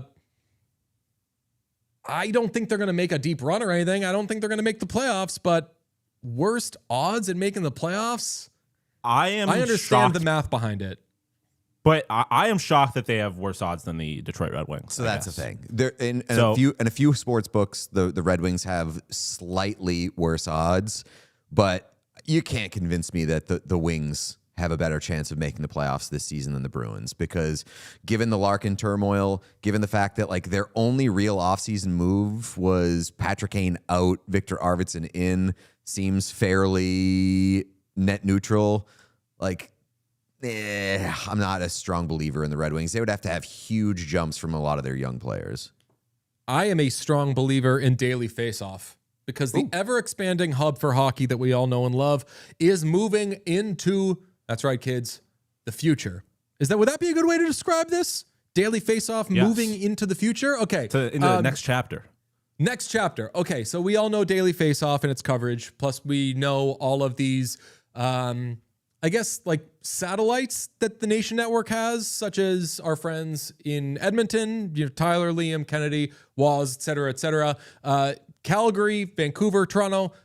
Those hubs, those silos, whatever you want to call it, those networks are now DFO Edmonton, DFO Calgary, or Daily Faceoff Calgary, DFO Vancouver, DFO Toronto. It's all one big family, better local presences for our teams than really any other place we know. Like when I want a daily fix on Oilers stuff, when something happens like Ty Emberson extends or anything little like that, and I'm like, I need a fix on this. I just need someone talking about it. I'll go and I'll search podcasts and I'll find Bagged Milk talking about it or whatever. Like that's all still happening. And it's all, I don't know if you want to say more organized, more whatever. It's as strong and robust as ever. And it's all under that daily face-off umbrella that we know and love. Sean, you're nodding your head. You're into it. Yeah, I mean, it's like you said, it's kind of next chapter stuff. It's cool to see the nation and daily face-off kind of take that next step. You know, getting into the room with the big dogs. Yeah, I feel like it makes sense. Daily face-off's just like a powerhouse at this point. Yeah, yeah. And It's, I mean, there's been a partnership for a while, so it makes sense for it to be kind of one cohesive thing. I like that. Like I said, it just strikes me as stronger, more like it just puffs its chest out now that like Daily Face-Off Edmonton. And it just sounds a lot more official and it sounds bigger and badder. And I love that like all that official, big, strong, serious kind of thing is being ascribed to Liam. Yeah, I was literally just gonna say, like, Daily Face-Off Edmonton. Here's a motherfucker gonna tell you about bananas. I love that shit. I was just gonna say, like, the name is changing, but there's not a goddamn chance in hell you're gonna keep Liam Horrobin from being Liam Horrobin, regardless of what you call the network of the podcast. Like, I have a lot of experience with ONE, I guess, compared to the other shows on the networks. I'd be shocked if anything about that show changes at all. I love that shit. Yeah, Pete? I do got to mention, I know that we've got some stuff to hit in a shorter amount of time, but I do got to mention, PWHL is kind of on like shaky leadership watch at this point because Mark Walter, who like owns every team in the league and is the namesake of the Walter Cup, is under federal investigation for his financial empire. And it doesn't seem to be going well based off the fact that he just sold the Los Angeles Lakers 1 year after buying them. I mean, he made a quick $2 billion. Shout out to him, savvy businessman. Yeah. But fixer-upper. The fact that he flipped the Lakers and is under federal investigation seems like pretty bad news for the PWHL and the guy that owns every team in the league. But the point that I raised is, you look at who he sold it to, Bob Iger, and I forget his first fucking name because who cares? Something Kushner, brother of Jared Kushner, son-in-law of the most powerful man in the country, unfortunately. Is he selling the team because he needs the money, or is he selling the team as a favor to get a little something back in return? Because that's the world we live in now. I don't know. I think having a good relationship with a Kushner probably can get you pretty far in terms of federal investigations. Well, either way, I think the takeaway is that federal investigation is not going super well for Mark Walter. Yeah. Finally, a women's sports league with fucking unbelievable players shrouded in controversy. I will with say, bad leadership. Yeah. Finally, we'd all been waiting for it. Another aspect of this is that he is more than likely going to lose revenue from the Los Angeles Dodgers for a year. So it might be other parts of this where he's just doing a little bit of financial reshuffling because his team, his franchise is going to end baseball as we know it.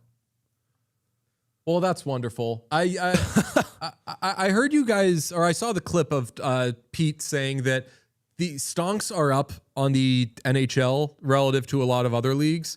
And I agree with every word of it. Did you guys get into the MLB teams that just don't spend money? Yeah. Petey brought that up too. The Cleveland Guardians spent $70 million. It's almost $300 million gap. That is, and I'm lightly lifting this from Mike Felger, like that is the problem in baseball. The Dodgers are not the problem.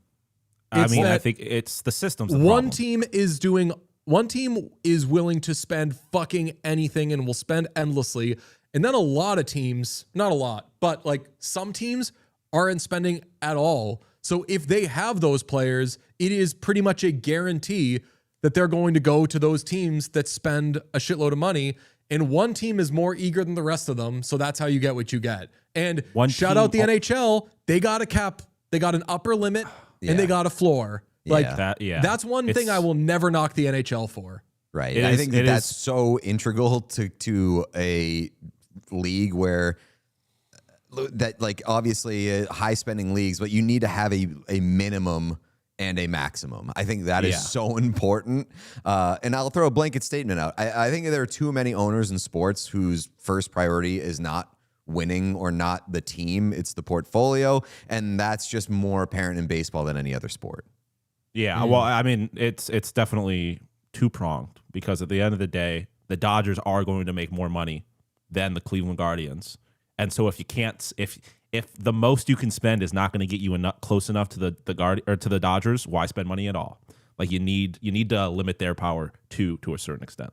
Okay, I'm excited for this. Crave has announced the cast additions for season 2 of Heated Rivalry. Joining Hudson Williams and Connor Story are Justice Smith and Charlie Gillespie. Justice Smith will play Harris Drover. Charlie Gillespie will play Troy Barrett. Who are those folks, you ask? Let's start with the characters. Harris Drover is the social media manager for the Ottawa Centaurs. And Troy Barrett is a forward for the Ottawa Centaurs. Sean, you've got the pictures up there. Very good, of Justice Smith and Charlie Gillespie. I'll ask, either you know these guys? I know Justice Smith because I saw Detective Pikachu and he starred in that. He just has like a very familiar face, and I looked at his IMDb and I haven't seen a ton of stuff that he's been in outside of Detective Pikachu, but I was shocked by that being like the one thing.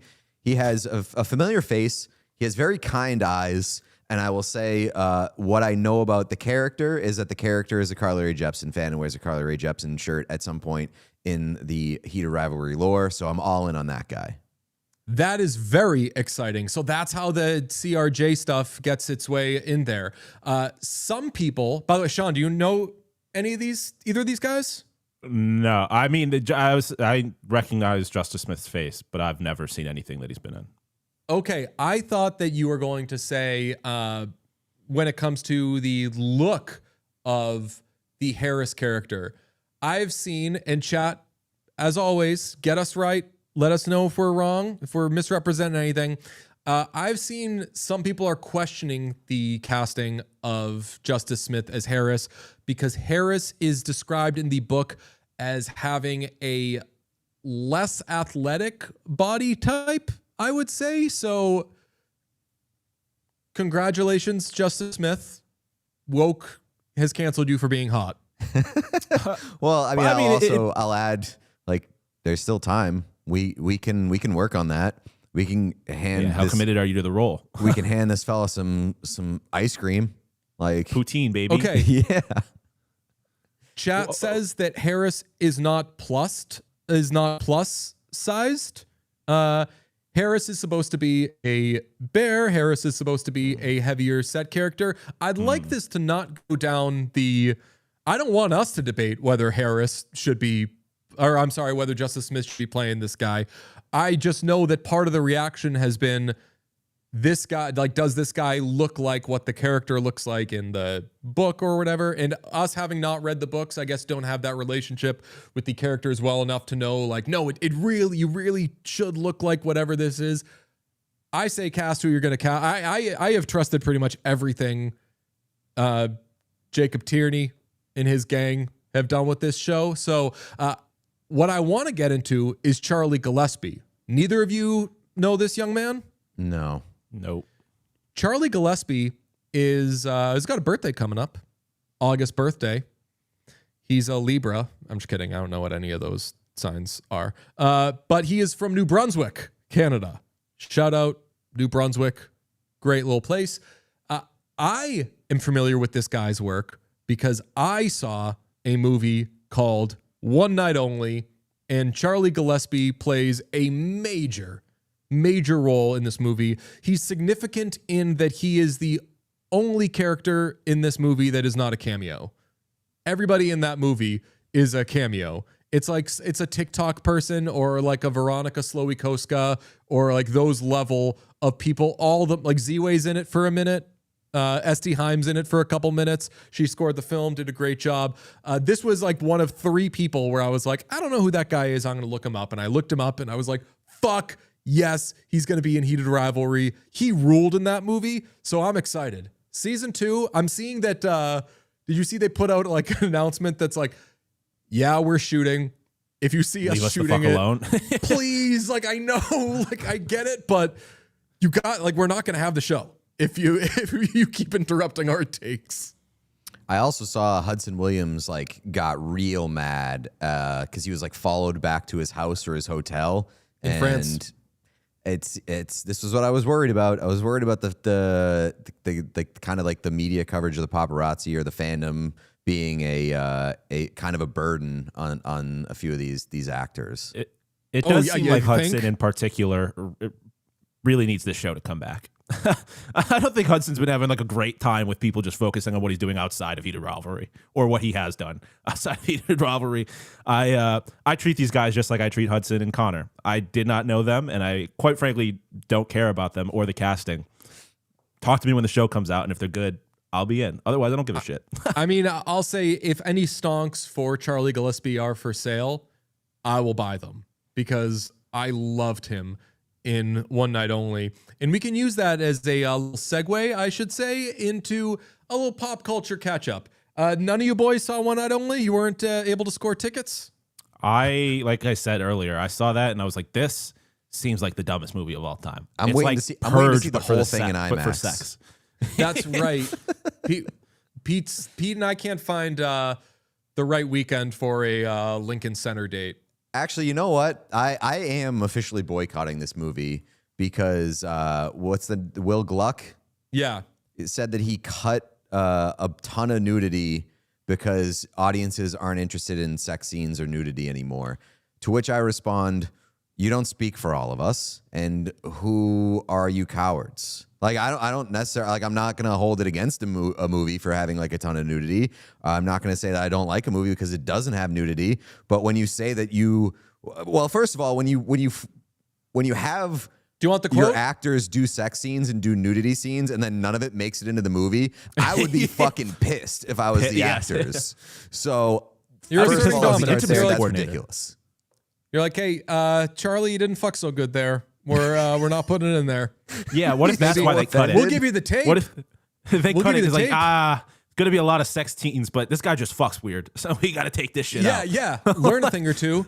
Okay, this is the quote from Variety from director Will Gluck, who, by the way, Will Gluck directed, among other things, he did the aforementioned incredible Emma Stone film Easy A. He did Friends with Benefits from 2011. He did, what was the horrible movie? Anyone But You. And like he's got a little Olivia Wilde to him, where it's like he's done some great stuff, and he's done some terrible stuff. So I got to see what he does next. That's where I made Julia watch. Don't Worry, Darling. Finally, Don't Worry, Darling is one of my favorite movies because it is one of the greatest swings I have ever seen a director take and miss so profoundly, but I fucking love someone taking swings. Olivia Wilde, I am your fan forever because of that absolutely terrible, nonsensical movie. Anyway, Gluck's got a little wild to him because he's made some good stuff and he's made some bad stuff. Here is the quote to Variety saying that it's 100% true that Gen Z and Gen Alpha don't want to see sex on screen. Quote, I went through this on 2 movies. I have long pages of empirical data about it. The only thing is I don't think it's just Gen Z and Gen Alpha. I believe it's been a societal shift from taking nudity in adult situations and putting them on your phones at home for everybody. Now it's more of a private, intimate thing that people don't want to see when they're in a big shared experience. Whenever people now see nudity or very adult situations in a big theater, they get uncomfortable. End quote. My big issue with this is that and I retweeted someone saying this, so it's a stolen thing, but it's also a strong agreement on my part. Pete, we've talked about this. I don't want fucking data or AI generated or any sort of like it's a good idea to do this thing based on this thing. I want that shit as far away from anything we do creatively as possible. A fucking film director saying, I have data that says the audience doesn't like sex scenes. You fucking tell us what we like. The data doesn't tell you what we like. You make the thing that you believe in, and because we're all Gluckheads, we go to see it. You are the creative here. The empirical data of me and Pete sitting in a fucking test screening. And what? He wasn't talking about you guys. That's what I've been trying to say this whole time. He said Gen X. He said Gen Z and Gen Alpha. I'm barely Gen Z. So because there certainly is like my generations younger than me are having less sex. They have a very different relationship towards sex. I don't care about any of that. I have a take. Like, No, wait. Before you get to it, I need to clarify. I have long said I don't like sex scenes in movies. And I would happily take a reduction of sex. Like, I'm not always mad when I see a sex scene. I'm like, oh no, fast forward through this part. But a lot of sex scenes in movies are bad, comical, a waste of however much time is going to be in it. Like, it's not my biggest cause. But when he says people don't like sex scenes in movies, I'm like, yeah, I could take or leave them. Like, whatever. But I don't like you fucking listening to me, movie maker. I like you making your fucking movie, because I'll tell you what, Gluck, if you are a hockey fan and you have thoughts on how we could do our show, not fucking listening to you. Do your own show. All right. Also, let me get two things in here. Speaking to what you're talking about, DJ, one of the greatest pieces of advice that you've ever parroted to me or given to me or whatever it was, where you got it from the source material, was don't give people what you think they want. Make people want what you give them. And I think that is an incredible piece of advice to go by as a creator. And then number two, I fully believe that Gen Z and Gen Alpha are very uncomfortable when it comes to sex. They need to get more comfortable with sex, because it is what makes them so intolerable so much of the time. Get off the internet, go have sex, be comfortable with sex, and learn how to fucking deal with it. Stop whining. World will be a better place. Don't. Like, I think that's well, first off, as a lot of people are putting out in the chat, being like Gen Alpha has a weird relationship with sex, when you're exclusively talking about minors. Like, Gen Alpha are literal children. Okay, so, never mind. I'm going to redacted Gen Z. Gen Z. I wasn't saying Great that to job you, though. about what Pete said. I wasn't saying that to you, though, but being like, we have stats to say that Gen Alpha isn't having sex, I'd be like, fucking, I guess I hope not. We're talking about 14-year-olds. Like... So that is a kind of like a little misleading, I think, in and of itself. See how this looks, right? Holy, yeah! I mean, that might be the best one ever. That's crazy. That's crazy. I don't even want to continue the conversation. Also, I mean, to the point, if they're underage, why is Will Gluck making a movie entirely based around sex for people who are not comfortable with sex or not allowed to have sex or whatever? And what parents are driving their kids to the Will Gluck focus group? What are we talking about? It's just that part of it is exclusively being like the kids aren't having sex. It's like, I mean, that seems like a pretty timeless thing. I think most times, regardless of the generation, the kids aren't having sex. But I mean, I definitely agree that, like, I think we should stop prescribing a relation, like one way or the other. Stop prescribing a relationship with sex.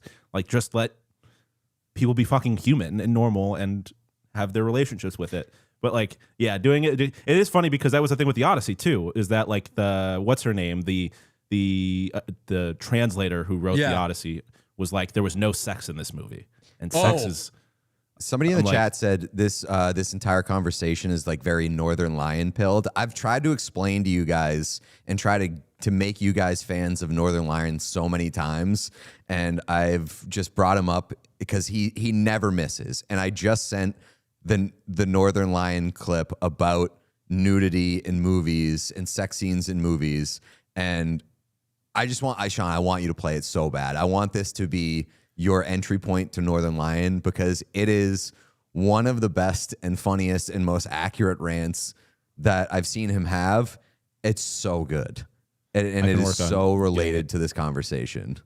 You've brought up Northern Lion before, and you've said something about him before, and even when you brought him up just now, I was like, I don't know what you're talking about, but I do recognize this guy's face. I will say on the Emily Wilson critique of there wasn't sex in the Odyssey, I have finished Circe. Great book. Recommend it to anybody who's excited coming off of the Odyssey, and am now reading A Song for Achilles, which I know has been literally every single Whatnot or Patreon subscriber's demand for any of us to read. I have finished Circe, and I know everything that happens with Circe. One, it is fucking incredible to me that this has not all been spoiled and that people aren't talking about this, because some shit happens with characters that you boys know. I'm not going to spoil it at all, but I can't believe it hasn't been spoiled. Some shit that will blow your, Sean, that'll blow your fucking mind, okay? You specifically. And my computer's down here, so I'm Colby Cohening right now. So I apologize that I'm like kind of looking at the floor right now. And I'm wearing a hat. Shout out Colby Cohen. It will blow your fucking mind. The other thing is, I completely agree with Emily Wilson after knowing what goes on between a lot of these characters and how crucial sex is to all that shit. That is I'll tell you what, Gen Z and Gen Alpha would not like the Odyssey as Emily Wilson wants it, because that thing is filthy. Shout out Justin Timberlake with sex. Haters gonna say it's fake. Okay. I had no time for any of the Emily Wilson criticism, and I didn't understand it. And I also don't understand. I need to look more up about her, because is she even an author, or is she just someone that translated the book? Because that's a big difference. I will say, I mean, my reaction to Emily Wilson's criticism was like, Emily Wilson, you've done some great things. You know the Latin language better than I ever will. I think I know Christopher Nolan films better than you. Yeah. I don't Criticisms give a fuck, Emily. could be valid. They could be invalid. At the end of the day, I don't fucking care. I liked a Christopher Nolan movie. I know it was a good movie. Respectfully, this is actually my territory. You're smarter than me. This is like the only thing I have. All right, let's play the Northern Lion clip. It's the best. It's a banger. My friend asked me for a recommendation for a movie. I told him to go see The Lighthouse. Next day, he was pissed because he was going out on a movie date. Honestly, are the neurotypicals okay? Might be the mermaid jerking off scene and the farting. Okay, so what are you suggesting? It's inappropriate for a date. The shit that pisses me off is you are all atheists and you're like, I don't want to watch a movie with farting is not appropriate for a date. Well, it's going to offend their tender sensibilities. Like, your attitude towards the movies that you can watch on a date with a woman are unironically misogynist. Plus, the worst case scenario, if she actually does get offended and she doesn't want to watch it, don't you trust her to be like, this shit's kind of weird, turn it off? Doesn't make any damn sense. Why are you so puritanical? You're 22. Fucking chill out. It doesn't matter. Sit in the seat, watch the first 22 minutes of the movie, make out for the rest of it, fucking add it to Letterboxd with whatever the consensus score is. This is the way, bro. King. I can't believe we have grown adults covering their eyes during sex scenes in like R-rated award-winning films with their parents. Just watch the fucking movie. I watched The Hateful Eight in theaters with my Mormon grandpa, and that scene was not a fun time. I'm freaking out. Why would you take your grandpa to a Tarantino film? Because he's lived long enough on planet Earth that he can appreciate true cinema. I'm fucking dying. I'm fucking dying. You don't believe that these are real people. You don't believe that the person you're taking out on a date and possibly wooing and maybe falling in love with and getting married and starting a family with is a real person with interiority and some autonomy of their own. You don't believe that the people who raised you are real people with complicated emotions that can and mature sensibilities that can actually handle stuff. I'm freaking out. You think you're the only real person. You think you're the only, well, you're literally looking at the demography of it, and I'm this movie wouldn't be appropriate for them. They're not an 18 to 35-year-old male who spends 8 hours a day on Reddit. What are you talking about? All right. Horrible fucking episode for me swearing off the clarification thing and the, like, Oh boy. no, because I watched that and I'm like, that's my new god. He's doing exactly that. He's doing that at fucking MJ levels. But he's making a point. At the end of the, like, I think that's an important part of, like, he's not just clarifying to clarify or correcting to correct, but he's losing correcting his to fucking make a mind broader over point. And he does it so well. It's so unbelievable. Can I say, have either of you seen The Lighthouse? No, I have not. I want to because I've become a big R. Pat guy recently. I know. Yeah, that's crazy to me. I know. It's Okay. but it's a blind Honestly, spot. I think The Blind Lighthouse spot? is what got me to respect Rob Pattinson, because I heard so many people being like, this movie rocks and he's incredible in it, that I've been like, oh, okay, maybe I need to give Robert Pattinson movies time. But I hadn't given that one time yet. Oh, so if you've seen The Lighthouse, you can do anything. Like, nothing is gonna fuck you up ever again. It's like taking acid where your like genetics are a little, your like DNA is changed. That seeing The Lighthouse will protect you from ever being like, I don't really like that Robert Pattinson thing. Oh, I thought he made a weird choice there. You can never have that with Robert Pattinson. Robert Pattinson's a fucking insane man. And like really one of the greats. And we've talked about the year that he's having. Everyone see The Lighthouse. And I say everyone, watch the Northern Lion clip first, I guess. In case that's going to freak you out. That movie is wild. But I'll tell you what, that's a movie that didn't fucking look at empirical data. Right. And we're talking about it. I don't think we're going to be talking about One Night Only in like 5 years, maybe DJ, but... Oh, no, I'm ready to keep talking about One Night Only. Saw it. First thing I did when I got back to mainland, so I was in Nova Scotia for a week, did Cape Breton, did Halifax. Halifax is great. Halifax, I will say, does the waterfront area so much better than Boston. Halifax fucking dunks on Boston. Not completely. Boston's a great city, but like its waterfront area is taunting the Boston seaport. Wow. Because I mean, you can't say the Boston waterfront and then say the seaport. It has its own fucking little world with cool little shops and everything. It's not the fucking mall like the seaport is. So Halifax rules. Shout out Brad Marchand. Cape Breton, most beautiful fucking place maybe I've ever been. But because I was away, Hawaii, brother. That's right. Yep. Respect to Hawaii. Your picture again, like your pictures. We're gonna have different pictures from these trips. We went to well, I mean, that is an old brunch bit, is the pictures that I take versus the pictures that DJ takes. Yeah. So I mean, inside you there are two wolves, Pete with a fucking god tier thirst trap in front of an erupting volcano, me just doused in mud, going 600 miles an hour down a mudslide. It was a pretty devastating trip because now I have to retire forever. The claim that Ellen takes horrible pictures of me and is like in tandem with you riding a tandem bike on to the bad pictures convention. No, because Ellen me. took like the best picture of me that has ever been taken. Which one, dude? I mean, the one in front of the waterfall is like the best picture that has ever been taken of me, dude. Like Ellen took it and then like gasped when she looked at the screen. And I was fuck like, yeah, that's a good sign. Fuck yeah. Kudos. Yeah, Julie and I were doing like fucking what is it? Like family film time with your fucking pictures. I'd get on Instagram and I'd be like, there's a new fucking batch. And we would just like scroll through and be like, we gotta go to fucking Hawaii. Gotta go, oh damn. Oh, this one's gonna get a lot of comments. This one's gonna I saw Evan Ross Katz commented on was that the waterfall one? Yes, yeah. We were just like, Pete. Yeah, that was I will say widely received positively by the gay community. Fuck yeah. So, shout out the gay community. Shout out to the gay community. I appreciate Finally, you. the gay community likes Pete. Painfully straight Pete. Speaking of pictures, by the way, I'm pretty sure the greatest picture of me to ever been taken has been lost to the fucking ether because I still haven't had that picture of me in Montreal developed anywhere. I don't know if you found it. I got. Did I tell you this? I got the roll of film developed that I thought it was on. Yes, because you had that awesome. Yeah, the one in front of the neon sign.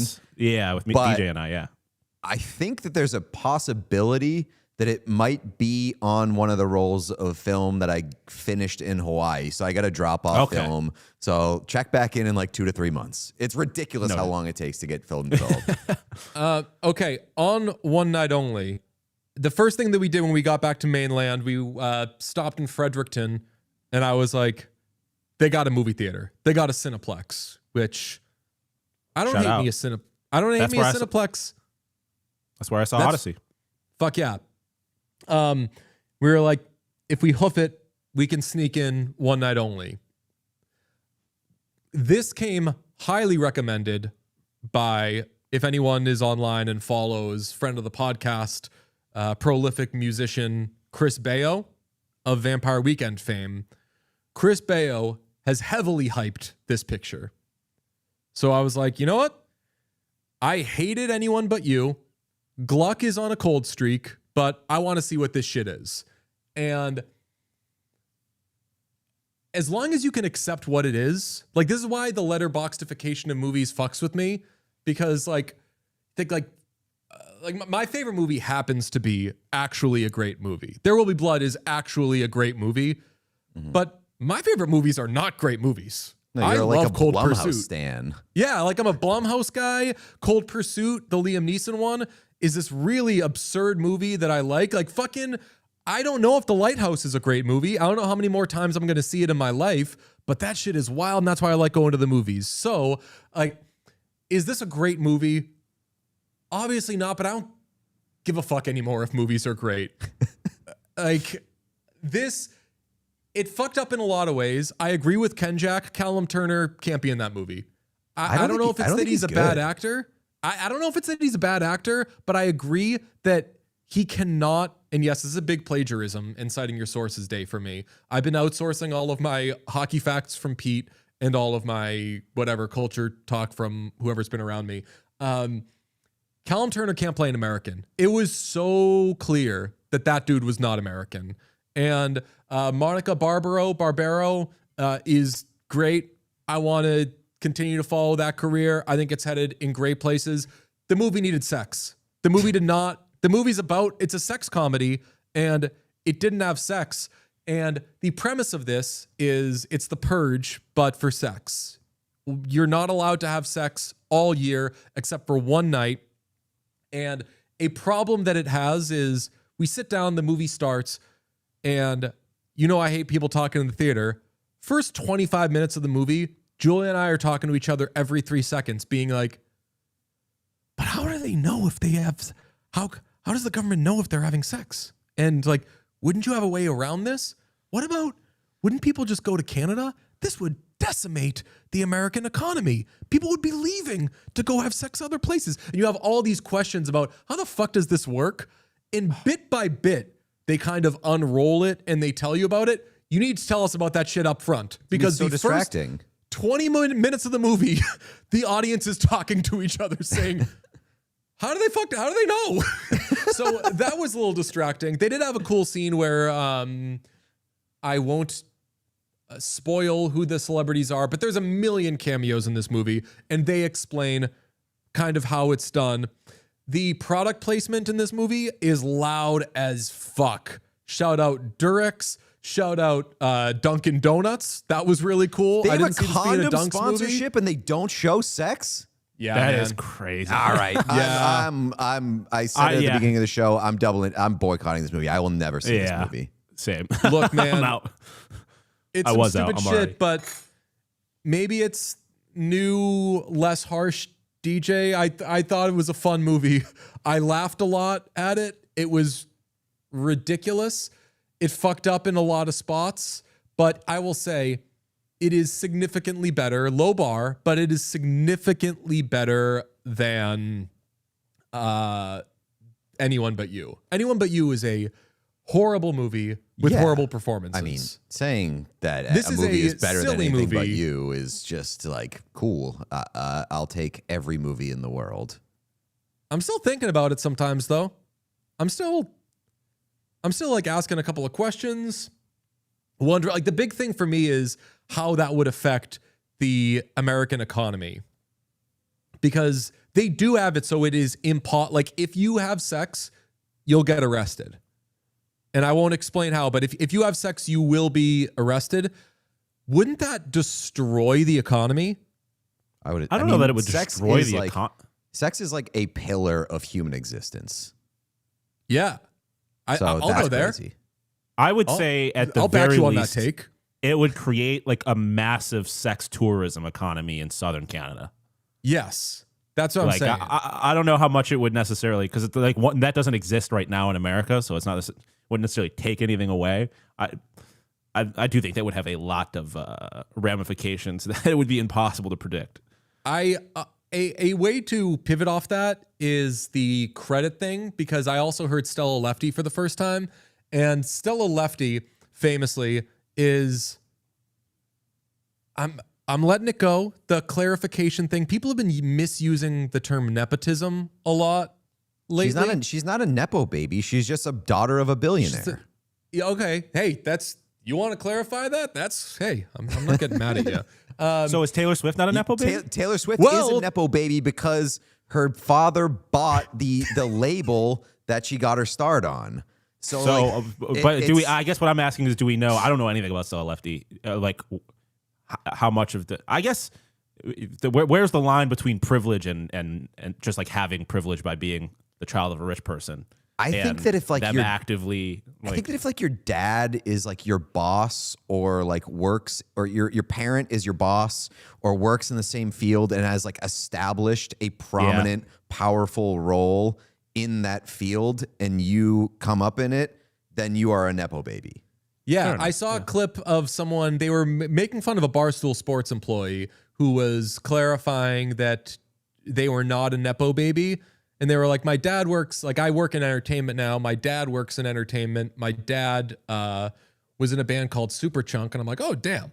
She was like, and he owns a record label, Verge Records. And I'm like, oh, fuck. Verge Records was like Arcade Fire and a lot of huge. And I was like, yeah, he does. You're not on his label. You're not a nepo baby. But again, I don't know that like privilege is a big thing, and of course, I still think you can be a nepo baby in that case, because like definitely people are maybe he's friends with the connect doing I a don't care favor about these people, so or I'm whatever. Like it could be influenced. But yeah, I mean, like if we're holding against the child of a rich person for having a career in the arts, then we're losing a lot of people in the arts, because the children of rich people have the freedom to explore the arts and not really care about making money. That's such a woke but accurate take of you. Yeah, no. Great, good Pete episode. Pete's brought the intelligence. I'm not this. just Like, that's stress. important.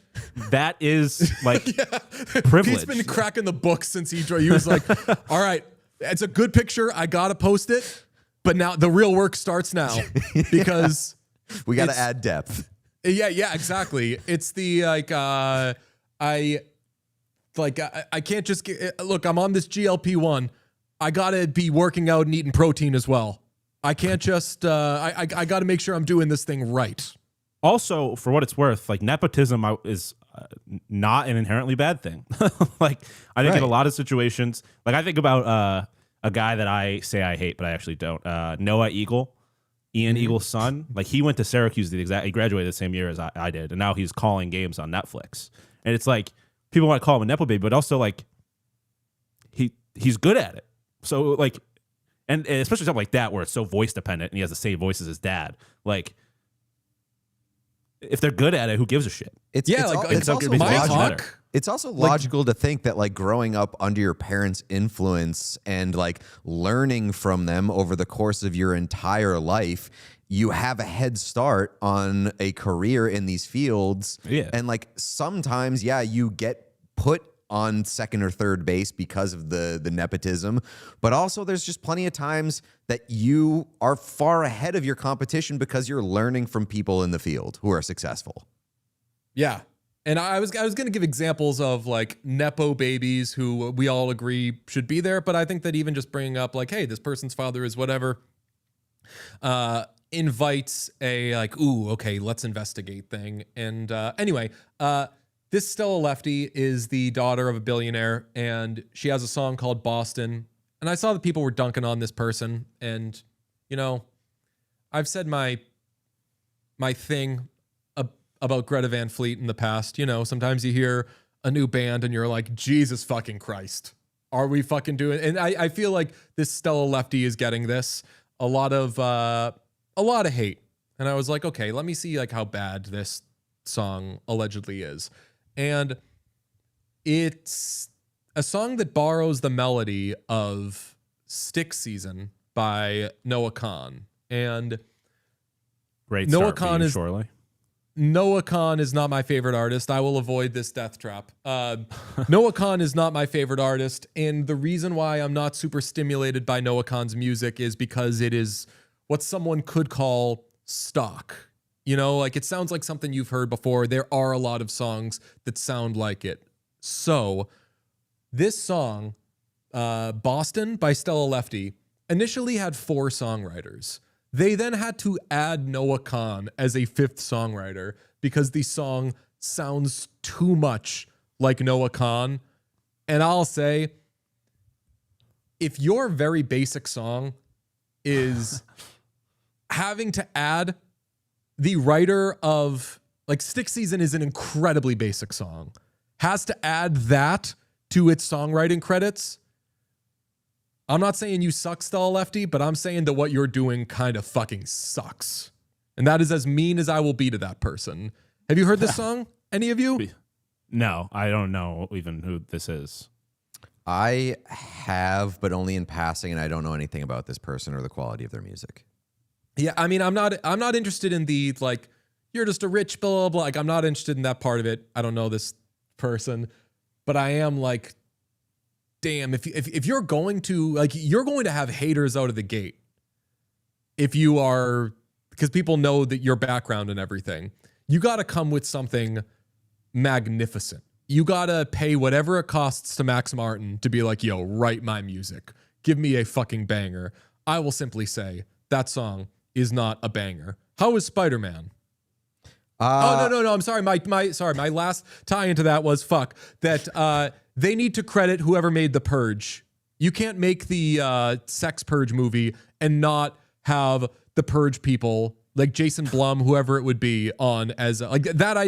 That is way too clearly ripping off something else. That's my last thought on that. How is Spider-Man? I didn't love it as much as a lot of other people have seemed to love it, but it was not bullshit. It was not as bad as I feel like, as egregious in my complaints about the Marvel universe and like how it has to like feed other ecosystems of Marvel in these movies. It wasn't that bad, but I also didn't find it particularly interesting for like an hour 15 minutes to start the movie. And ultimately, how long was the movie? It was like An 2.5 hours. Yeah. So there was like Credits banged. The second half was pretty good. And I say pretty good because I just think that there's a real ceiling on a superhero movie that doesn't have a compelling villain involved. And this movie did not really have a compelling villain involved. And like, I thought it had a little bit of heart. I thought it was funny at points, but it was a 2.5 hour movie that wasn't very interesting for like the first half and really lacked a core component of a good superhero movie. So like, I didn't love it. How was Holland? He was good. Like I've said my concerns about Tom Holland as like a broader actor, but he's a good Spider-Man. He's a good Spider-Man. I was gonna say that's his bag. That's my problem. That's my problem with Tom Holland. Is every time I see him, I'm like, that's Spider-Man. Well, it's like everyone sees Chalamet. They're like, that's Wonka. I don't know who think was that's good true. in this movie, though. You know who was good in this movie? Who? John Bernthal. Of course he is. That guy fucking rocks. John guy from The Bernthal as Odyssey. the Punisher, like that is like the Spider-Man and the Punisher having like a bro relationship is 100%. I was there for that for every second of the movie. Big fan of that. Big fan of John Bernthal just being boys with anybody, basically. That's His bag. Like John Bernthal just being boys with somebody needs to be a subgenre that I will subscribe to and be sat for every fucking time. Just podcasting with Shia LaBeouf during the movie. Yeah, I mean, absolutely.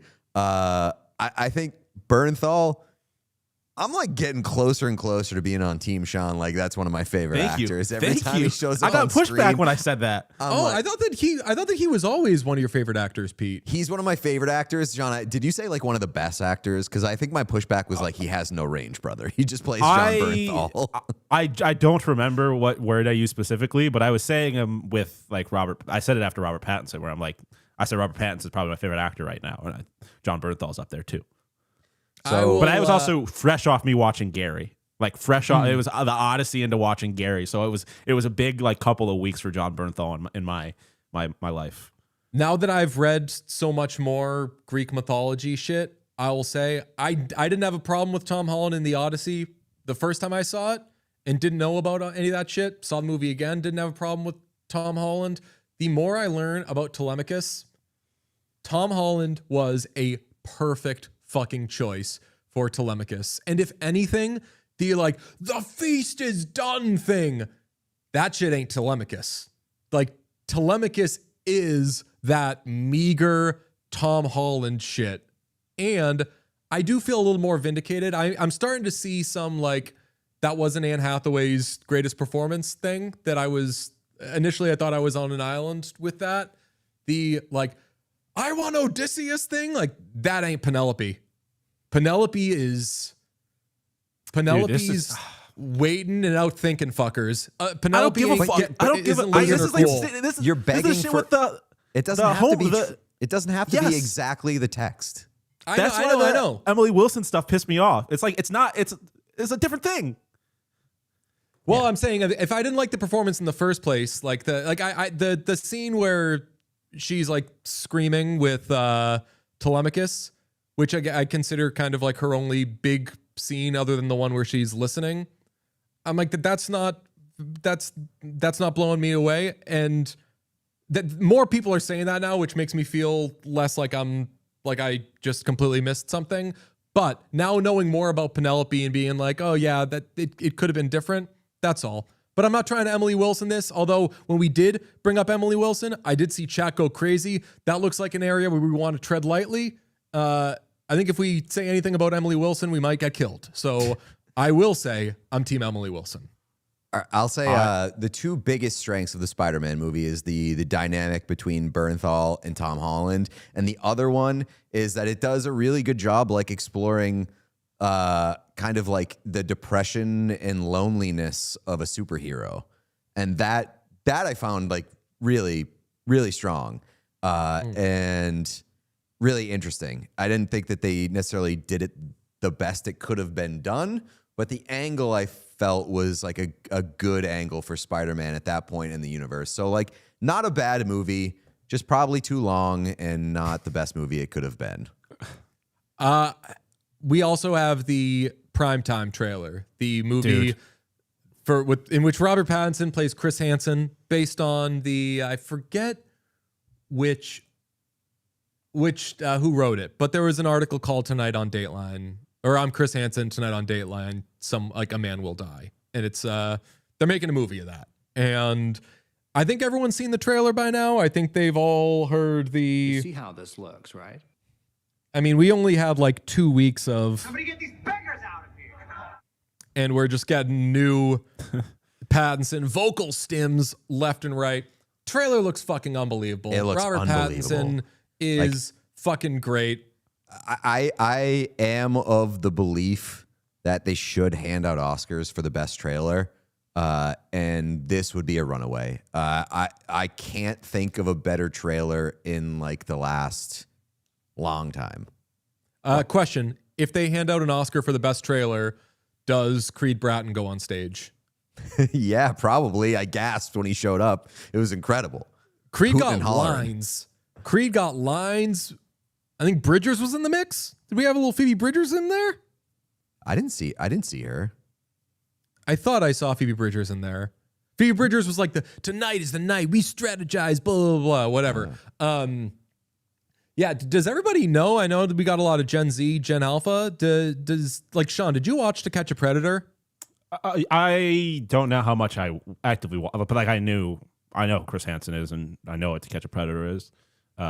He also, I would say, one of the more famous episodes of Boondocks surrounds him, which he famously fucking hates because it's not very friendly to Chris Hansen. It shouldn't be. Things shouldn't be friendly to Chris Hansen. Well, it's not friendly to Chris Hansen in a way that's problematic, even if you don't like Chris Hansen. But it's the Boondocks, so it's different. It's whatever. Yeah, I know all about To Catch a Predator. I went back and watched a couple eps of To Catch a Predator recently in 2026. Holy shit. That show was not it, Chief. Yeah, I mean, that's my thing about this. Like, and that's why I think this movie's interesting. Because originally the only thing I saw was the clip of him coming down the stairs and being like, why don't you take a seat? And so I was like, okay, like this looks good because Robert Pattinson's in it and he looks like he's doing a Hansen impression pretty well. And then I saw the full trailer. I was like, oh, like Chris Hansen's not the good guy necessarily here. I appreciate that it seems like it's going to be addressing kind of how complicated and that concept is. I hate the That pushback. show- I hate the pushback from the people online that are like, they're making Chris Hansen out to be the bad guy in this movie. And I'm like, not necessarily. brother. It's probably like a story about To Catch a Predator and the layers that go into that sort of production and the layers that go into the man behind it. Not everything is binary. Not everybody's like, oh, great guy and bad guy. I like the exploration of kind of the gray area in between there. Like, yes, it's good that you caught predators and got them off the street. Not necessarily great in the way you went about it all the time. Or the Not- people that you're and- putting in danger by Right. doing it. And Like the you child didn't actors? get those guys didn't get big sentences because of fucking entrapment. So they were like catching them for the show, and then they wouldn't get the sentences that they actually would get for those crimes because of the shit the show was doing. Not to mention, like, a guy fucking died. Not to mention this isn't a Fixing the World podcast, and pedophilia is the worst fucking thing. But Yeah, that show, it was a self-serve. Like Chris Hansen was largely self-serving. and like I know they would like cut out people being like, I'm like fucking sick. Are you a like, can you help me? Like, there's like, and again, pedophilia, like the worst thing in the fucking world. They're cutting all that shit out and then being like, look at the shirt the creep's wearing or whatever. And it just had this like very like voyeuristic thing where I read a thing in, I think it was the New Yorker, and it was like, why were we watching To Catch a Predator? And it was just all a very fucked up thing surrounding the worst easy answer thing people easy can answer be. to that is that like nothing like it has ever existed. So it was fascinating to watch. Doesn't necessarily mean that it was good or like doing the best job it could have done for what it was trying to accomplish, but there was nothing like it that had ever existed. So yeah, people watch. That's why people watch fucking Jackass. That's why people watch something like I said recently. I watched season 6 of Love Island, and there were points of that show where I was like genuinely very deeply disturbed by what was going on by it. But like, there's something there's a part of human nature about society that like it's a car crash. Like you can't help but look away, even though it's obviously really, really fucked up. Very but all fucked. that said, I am sat for this movie and I'm very excited for it. So sad for this movie and Big for time. Dune 3, and everybody's talking about like this is going to be one of the greatest years for an actor ever. And to that I say, yeah. Yup. That is fucking correct. Phoebe Bridgers is in the movie, by the way. Can confirm. Bang. I also want to talk about this because, as I said, I was off the internet for long chunks of time, and when I would go on, the only thing I would see was whatever was loud on For You. And do you know about Hollywood? I'm sorry. Universal Halloween Horror Nights. I don't know entirely about it, but I know where this is going. So I happened to be in last year. We were in LA, and I went to Universal Studios, and it was they were going to close it early. Oh, it was the day of Halloween actually, and they were closing it early because they had to get ready for Halloween Horror Nights. And I was like, oh, that looks fun. Should we go to it? Looked into it, and they just make the place as fucking freaky as possible, and they make it a bunch of shit from like that Terrifier guy. Like they have the killers from movies there, and I they still just try don't to think that that's a real IP. Yeah. I've never met Terrifier? a person who is a fan of the Terrifier. I've never seen any of those Rhea movies. Ripley, bro. What'd you say? Rhea Ripley. She's one of like the biggest women's wrestlers in the world. She's like obsessed with Terrifier. Yeah. Is she obsessed with the movies, or is she obsessed with like the branding of Terrifier? Exactly. Well, yeah. I don't know. I think it's more the vibe and the energy that surrounds Terrifier. Anyway. I'm around movies a lot, and I'm around people who like horror movies a lot, and I've never had anybody be like, you got to check out the new Terrifier. And apparently there's like 7 of them. Yeah. Jesus. Not interested. And I've seen every Saw, I've seen every Purge, I've seen last Purge movie, by the way, the Forever Purge. You saw that, right, Pete? The Forever Purge? Yes. The one with like the border? Like actually good movie? Yeah. Again, so when we get into like is it a good movie? Is it a bad movie? A lot of people don't fucking care about Purge movies, but there was a good one in there, very oddly. They're adding to it Nikki Freeman from Obsession. That character is going to be part of the Halloween Horror Nights. And I am endlessly fascinated by, and I'm hoping that we're not going to talk down to anybody here. There is a segment of the fan base for the film Obsession, which Sean, you have still not seen. No, but I know I'm fully aware of this aspect of the conversation around the movie about kind of like who's the bad person, who's the villain in the movie type thing. Respectfully, there is a low media Literacy. like a low media literacy section of the fan base of this movie that I see it all the time on threads. People will be like, oh, damn. So when Bear breaks the One Wish Willow, he's making a wish then. And like talking about things in this movie that are like, Well, Threads is the dumbest place on the planet. So. like talking about things like events from the movie as though they're like Easter eggs or like various analysis, and it's just a confusing thing. And so there's a group of people that talk about the movie that way, and there's a large group of people like me who talk about how people talk about the movie that way, and it's very fascinating. People are mad that Nikki is going to be part of this Halloween Horror Night because Nikki, the spoiler alert, the killer in the movie, is in fact a victim. So why should you be parading a victim around as though they're a bad person? And that's where the media literacy thing comes in, where killers in like every horror movie, something was done to them. They were turned into this, or they were abused in this way. It's like a lot of fucking horrible shit. But no movie screams, this is the only movie its audience has ever seen, to me, more than Obsession. It's fucking fascinating. And Pete, now there's like, are you seeing like there is a mob of people who are like, can't have the killer represent the killing in the movie. We are woke. I mean, I think that we might just be living in like the dumbest time to ever be alive. It's possible. Yeah. I just think like I consider myself particularly woke, but I also consider myself somebody with brains. Someone based in fucking reality. Yeah. Some of this shit legitimately breaks my brain as to how you can arrive there.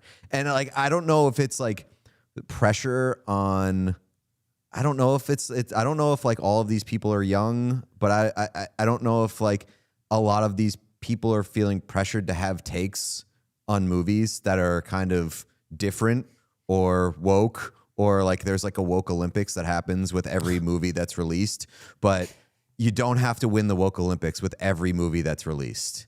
And you don't have to have an unbelievable take that nobody else has had on every movie that's ever been released. Now that you've said that, yes, the fuck we do.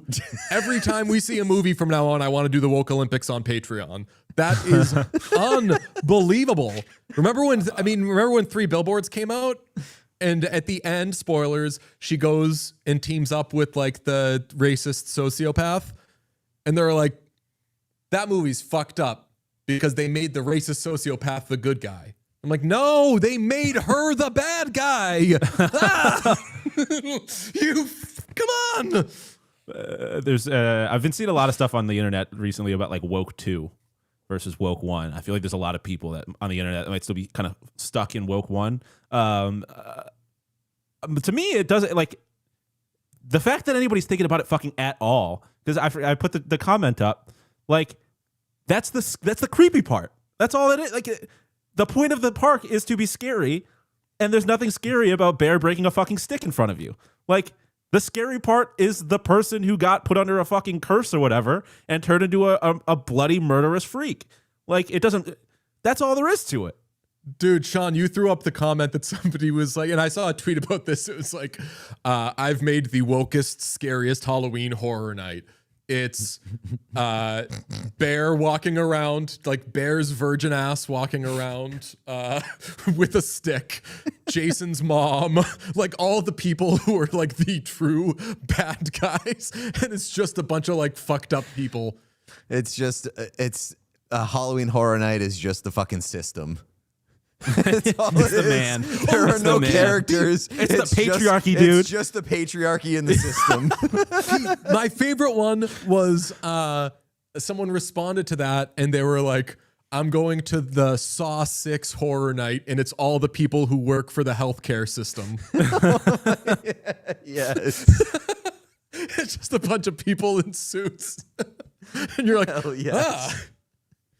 Eddie Winslow from Family Matters. Not a drop of blood anywhere. Is the best. Yeah. Okay. Let's. Can I what did pivot? miss? We do Yep. have a bit of breaking news. It's not on the fun side from hockey. The Hockey Canada Appeal Board have put out their suspensions for the 5 players involved. Alex Formenton reinstated immediately. Cal Foote suspended until November 10th, 2026. Carter Hart suspended until November 10th, 2027. Dylan Dubé suspended until November 10th, 2028. Michael McLeod suspended until November 10th, 2030. 30. Sorry. So I think that's just for international play. I was going to Just say, clarify. if you Yeah, think yeah, any it's for of Team those Canada. men are wearing a Canada jersey again the rest of Yeah. their lives, I've got a fucking Michael Misa number 29 alternate captain jersey to sell you. Okay? No fucking way, Jose. I've got a Michael Misa hamburger flipper hockey stick to sell you. No shot. Yeah. No. I mean, I would love to believe that, but like Yeah. Canada's goaltending situation, like I feel like they could really find a way to maybe do a dipsy-do dance into being like Carter Hart made the Stanley Cup final. They can't. How was Carter Hart's gold medal game, Pete? Yeah. Not very good. Did he have was he the worst gold medal game goalie in NHL history this postseason? I believe he might have been. Okay, what I miss in PLL? Like Boston went crazy, showed the hell out. Big day in Boston for the PLL. Big turnout. I don't know if we have like the photos, but our guy RJ sent photos and like it was banged out. And I will say, throwback grade for the Boston Cannons, tremendous. Like you saw the jersey, and it was just like kind of plain, it was just like a red jersey with Boston on it. But you pair that with the helmet that they had with the decal, like that is a tremendous look. The throwback stuff this week was quite nice, especially some of the helmets. Like the lizard, the New York Lizards helmet had the snake skin print going down the thing. Like the throwback stuff was quite good. Very good. And we're playoffs start in Like A end of this couple month, of I 2 think. weeks. They're coming up. It's the oh no, August I'm sorry. This is the 29th. last week of the regular season. Yeah, we're so entering. last week of the regular season, which I did see the goalie for the Utah Archers, Dobson, 2 straight seasons, because Utah doesn't play this upcoming week, 2 straight seasons where he has finished with a save percentage over 50%, which insane to me, because first off, I mean, that just shows you how fucking impossible that, like I've said, I don't understand why anyone signs up to be a lacrosse goalie, because it seems impossible. But the idea that somebody can save over half of those shots kind of blows my fucking mind. Like, I don't understand. I literally don't understand how that's possible. How big is this guy? Because like I just feel like the job of lacrosse goalie is have the ball hit you by accident most of the time, and But I maybe feel he's like a just lot of bigger the than most of the goalies. A lot of the goalies that I have seen in the PLL are not massive. Brett Dobson, I gotta find where his size is, but he is 6'2", 200 pounds. Oh, he went to St. Bonaventure. That's a fucking school here. This is crazy. I didn't know. Shout out Brett Dobson. That's Woj. Woj GM. Yes, Woj GM. Yeah, St. Bonaventure, one of my The safety Bonnies. schools. Yeah, he also plays in the NLL. What But are that's you another laughing thing. at? That's literally their nickname. No, I'm laughing at Sean saying that was one of my safety schools. It was. A lot of kids from my high school ended up going there. But he also plays in the NLL, which is funny to me because like the NLL goalies are dressed up like fucking Transformers. Like they've got insane amounts of gear on. So transitioning from that to field lacrosse where you're not wearing anything and still being the best in the league, I'm not going to sit here and pretend that I know I'm a lacrosse goaltending specialist, but on its face seems kind of insane to me. Sean, you've got a sports interaction for me? I can. Yes, I can. I was looking back at some of the hockey odds we were talking about earlier. Yeah, let me set it up. It's brought to you by Sports Interaction, Sportsbook and Casino. Every game is your game when you bet with Sports Interaction. Bet the action on every period, every shift, every shot with Canada's homegrown sportsbook, Sports Interaction. Ontario or Alberta only. Must be 19 plus in Ontario, 18 plus in Alberta. Please, and I do mean please, play responsibly. Sean, what you got for me, baby? I mean, it was a lot of what we were talking about earlier. Where, like the Bruins have clearly some of the worst odds to do anything in the East, but so do the Detroit Red Wings. And I was very surprised to see that the Detroit Red Wings, to win the division, tied with the Bruins to have the worst odds. I just don't understand that. I feel like especially if Dylan Larkin's on that team, are the Red Wings going to be any good? Like, yo, what if Dylan Larkin's on the team and they go on a run and make the playoffs? And there's Jake DeBrusk's himself, where it's I demanded a trade and I'm still here, and we all know I demanded a trade, except here's the thing. People forget this. Jake DeBrusk was not the captain of the Boston Bruins. Yeah, I mean, like, I think that there's a possibility that, like, they get off to a good start, they go on a run, maybe they sneak into the playoffs, and then all is forgiven, all is forgotten. He just wants to be on a winning team. Finally, they've taken steps in the right direction. They can spin it in a way that's palatable for everybody, but more likely than not, even if they go on a run, they'll probably shit their pants in late spring, and we'll be right back to where we started for, like, a third straight year. No doubt. And it just as a fun check-in, the Panthers are the favorites to win the Stanley Cup, which is Have we checked in on their hilarious to me. goaltending? I feel like people are just forgetting that their goaltending is Jacob Markstrom and Akira Schmid. Hey, I don't like the respect Akira. Respect Akira. I do, but he's a backup goaltender. No, he did that cool thing one time in Columbus. And by cool thing, I mean the dumbest penalty I've ever seen. Friend of the podcast, Akira. But yeah, I don't know. The Panthers, like, I know that we all kind of approach the Panthers with, like, they're obviously going to be good again. Like, last year was a fallow year, but, like, them instantly being putting back into the mantle of favorite, a little surprising to me, but. Yeah, dude. Look at their entire lineup. Yeah, their they're nasty. their goalies are very questionable. And I do mean very questionable. Not just like, oh, well, every team has a weakness. Like, no, that is That would be a huge weakness on even a bad team. That goaltending tandem would be maybe the worst part of a bad team. But remember when Markstrom was like the answer for the Devils? yeah, I mean, shit Markstrom rule. was good at a certain point in time. Like for a stretch, he was Yeah. pretty good. And the Devils just got him like a year or two too late.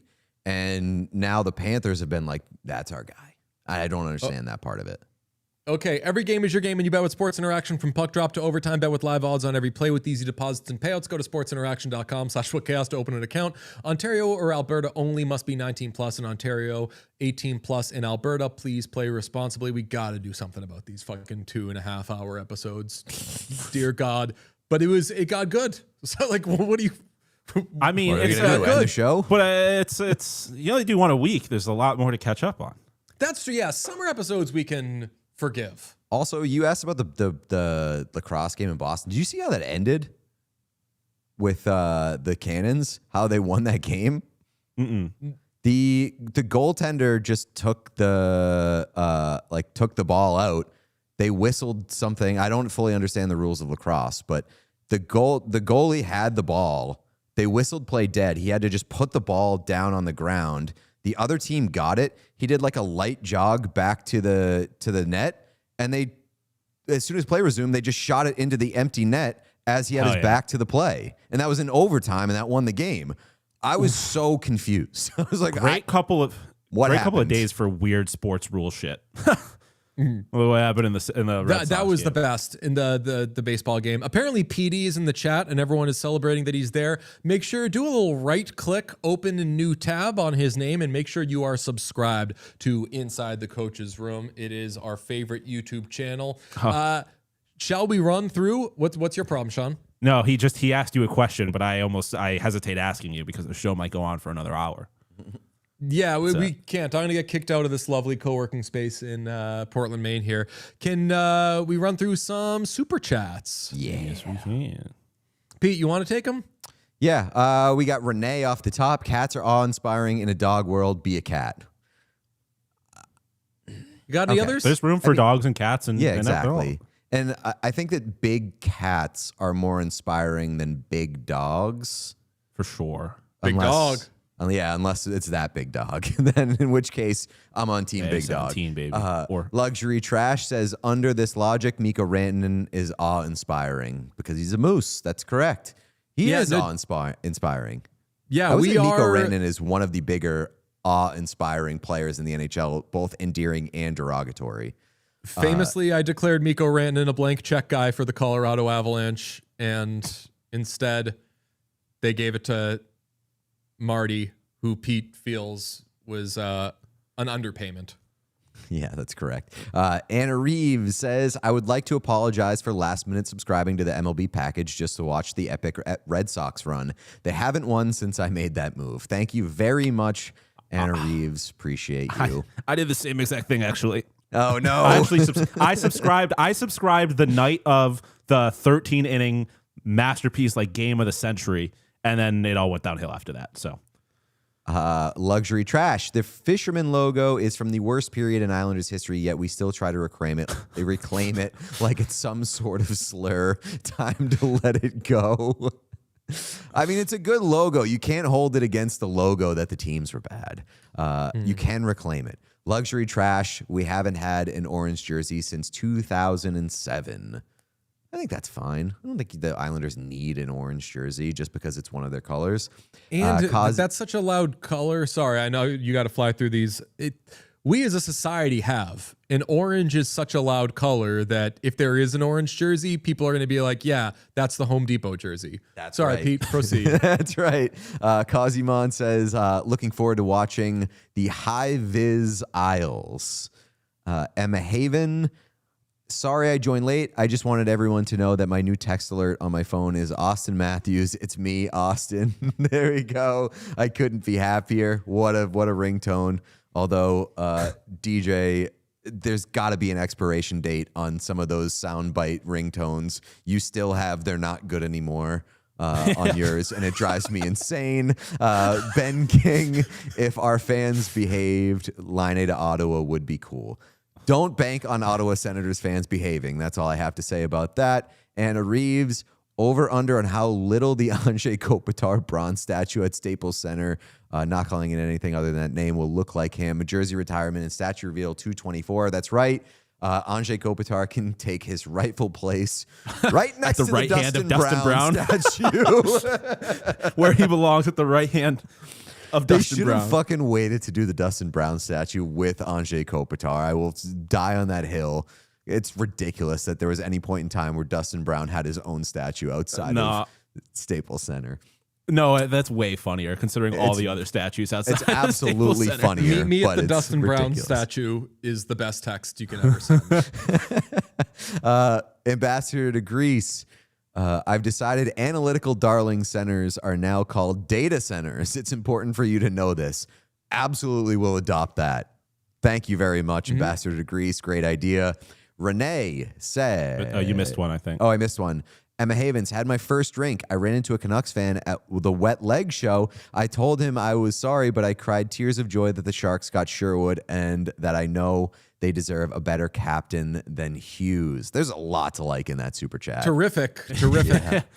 Renee says, I stand with DJ, voice of reason, suck it Pete. I don't even know what that's I was gonna about. say no clue what that's referencing. Pete had a good episode, so I don't know if I stand with you standing with me. I feel like because I had a good episode, you had a good episode as well because you just were on Team Pete all episode. I tailed you. Yeah. No, I'm endorsing. I'm buying Pete stonks right now. Fuck yeah! Buy the complete. No, they're so high because what of I'm the saying. stupid pictures of you. That's the opposite of what you're Going supposed broke. to do. Buy the That's Pete. the opposite of investing. I own Damn. 1/4 of a Pete stock. Breaking news from my friends group chat. Apparently Russell Westbrook's retiring. That's actually You have a very friends sad to me. group chat? Well, I'm just saying that's how I learned the news. I've got a couple. Oh. Actually, that's not true. That's really the only one. Other Pete and than I are the on a ones that we're in. Seinfeld group chat, but that's cool that you're on a friends one. Oh, fuck off. Westbrook Nation, we ride, or whatever that fucking thing was that he said. He's a Hall of Fame corny athlete. No, Anna now it's Reeves- called no. DFO Westbrook. What? I'm I Russell was Westbrook. I was thinking You think of Russell Wilson. Yeah. Sorry. Yeah, no. Oh. I was like, you're just corny, Russell Westbrook. That's a new Russell, one. Russell Westbrook, apologies. No. Russell Yeah. Westbrook is an all-time funny athlete. Yeah, He's Russell Westbrook's hilarious. fucking awesome. Yeah. Ridiculous interesting. athlete. What a wild career that guy I would had. not have brought up Russell Wilson retiring. I don't give a fuck about that at all. I think that'd be noteworthy. That'd be fun. I think he did already, didn't he? Sorry to Russell Wilson then. Anna Reeves. I went to see The Pianist with my entire family, grandparents, mom, aunts, cousins. Harvey Keitel Wang was not on my bingo card as something to witness during a family outing. That's called family bonding. Load-bearing wokeness says criminalize Ozempic, protect the bears. There you go. Yellow-horned beetle. Reminds me of watching the Deadpool movies with my parents. I'm 23. They both turned into the peanut gallery during those scenes. It was very fun. Yeah, I feel like there's like such an aversion to cringe with young people these days that like you're losing an art. Embrace the cringe. Watch horrible, inappropriate movies with your parents and just watch them squirm. Claire Bear for the What Chaos Buys the Boston Fleet Fund. I appreciate that.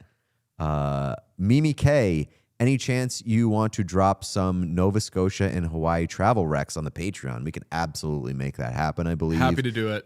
Soap Cilantro, the documentary Predators on HBO should be assigned watching before prime time. Patreon episode. Aha. I'm into that. I could do that. Yeah, I know. So that documentary shows the stuff like unedited, and it was all obviously that show was a humiliation ritual, and all the stuff was like edited to a tight like, why don't you have a seat? What are you doing here? This part, and like it's obviously got the pleas of like sick people, and I don't know if I want to see that shit either, but like it just. Yeah, just thinking about it's like, oh man, like this was really like they were making a fucking hot dog of horribleness for us to eat in like a convenient little package. Fucked up. Go on. Non-Yayo Sharks fan. By the way, that I is- feel like we should do this because someone called us out on it. It's I believe it's Yaoi. No, Or it's Yayo. Yayo is It's not Yayo. even close to, it's to pronounced what it's that supposed to be. way. I consulted the data. Any chance you could have Sean Avery on the podcast? I'd love He to hear has his empirical opinions data. on. Yes, I'd love to hear his opinions on the next season of Heated Rivalry. Out of respect to Jacob Tierney, it's unlikely. Barthez Battalion, why is DJ an Edmonton fan and not a Boston fan? I feel like we've gone over that several times. Leon Draisaitl but because of Michael Misa, baby. That's all. It- That's it all you is- need to know. It quite literally boils down to found out about Leon Draisaitl pretty early on, invested in those stocks, and boy, did they boom. The Dude, man I found can't Found out wait. about Leon Draisaitl after they drafted Leon Draisaitl. I had hope no like choice. a decade from now, like there's obviously this big Sharks fandom around the Wilmax dance and all that. You run into some random person in Boston who's a massive Sharks fan. They're like, I used to watch Michael Misa in the O, and I was just really into that guy. And now they're a massive Sharks fan. There you go. Morgan says, I'm so happy it's show day and Ted Lasso is back. I haven't checked out Ted Lasso. I will probably Me pop either. in. I don't I have many watched the first expectations. episode. Uh-oh. It's I feel like Ted Lasso is starting to cannibalize itself, where it's becoming aggressively Ted Lasso. I think And, I think that Bill Lawrence kind of tipped his hand a little bit in the shows that he makes and sort of the formula that they follow and what they eventually become. And unfortunately, they're kind of after school specially. That's how I felt about Yeah. Ted Lasso towards its end. And I feel like some of you'd the really other hate Bill the Lawrence lighting in shows. in the first episode of Ted Lasso. I might. If it's harsh, I probably will. All right. Is that all we got? Yes, it is. Okay, amazing. Love everybody. I will be back in studio. I apologize that I've been away, but you know, the vacation time is when to do these things, blah, blah, blah, blah, blah. And everybody, whether it's Pete, Sean, Evan, who helps us with social media, Young Gritty, we've been filling in the cracks while we've been away. And I feel really good about the summer that What Chaos is having, but not as good as I feel about the upcoming season, because let me tell you, we got an absolute party ahead of us. We're starting to plan the stuff that we're going to do ahead of the season, and it's going to rock. In the meantime, everybody watch Ted Lasso and subscribe to the Patreon if you want to hear us talk about whatever. That sounded like I was setting up a Ted Lasso episode. We're not going to have a Ted Lasso episode. No. Maybe. I'm at the point in the off season where I'm like really trying to enjoy what's left of it, but also on the other hand, I'm ready. I'm ready to get back to it a little bit. I'm ready for some hockey on my plate. DJ sent like Sean. a Beck Mallenstein highlight a couple of weeks ago, and I was like, Oh oh, man, he's back. I feel something. That made me feel something. Oh, that's right. Yeah, there was like The they were fifth like best goal of the counting down season. the best goals of the season, starting with Beck Mallenstein. I'm like, oh, Not wrong though. That goal fucking rocked, and I was like, "Oh baby, to have a fourth liner make me feel alive again." dude, pay that man his money forever. Sean, you wanna? We never do this. Want to play us out with a video of whales?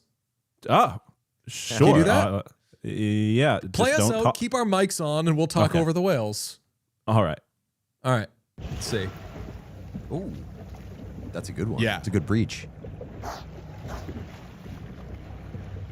A little baby whales. Oof. These are good breaches, man. Thank you.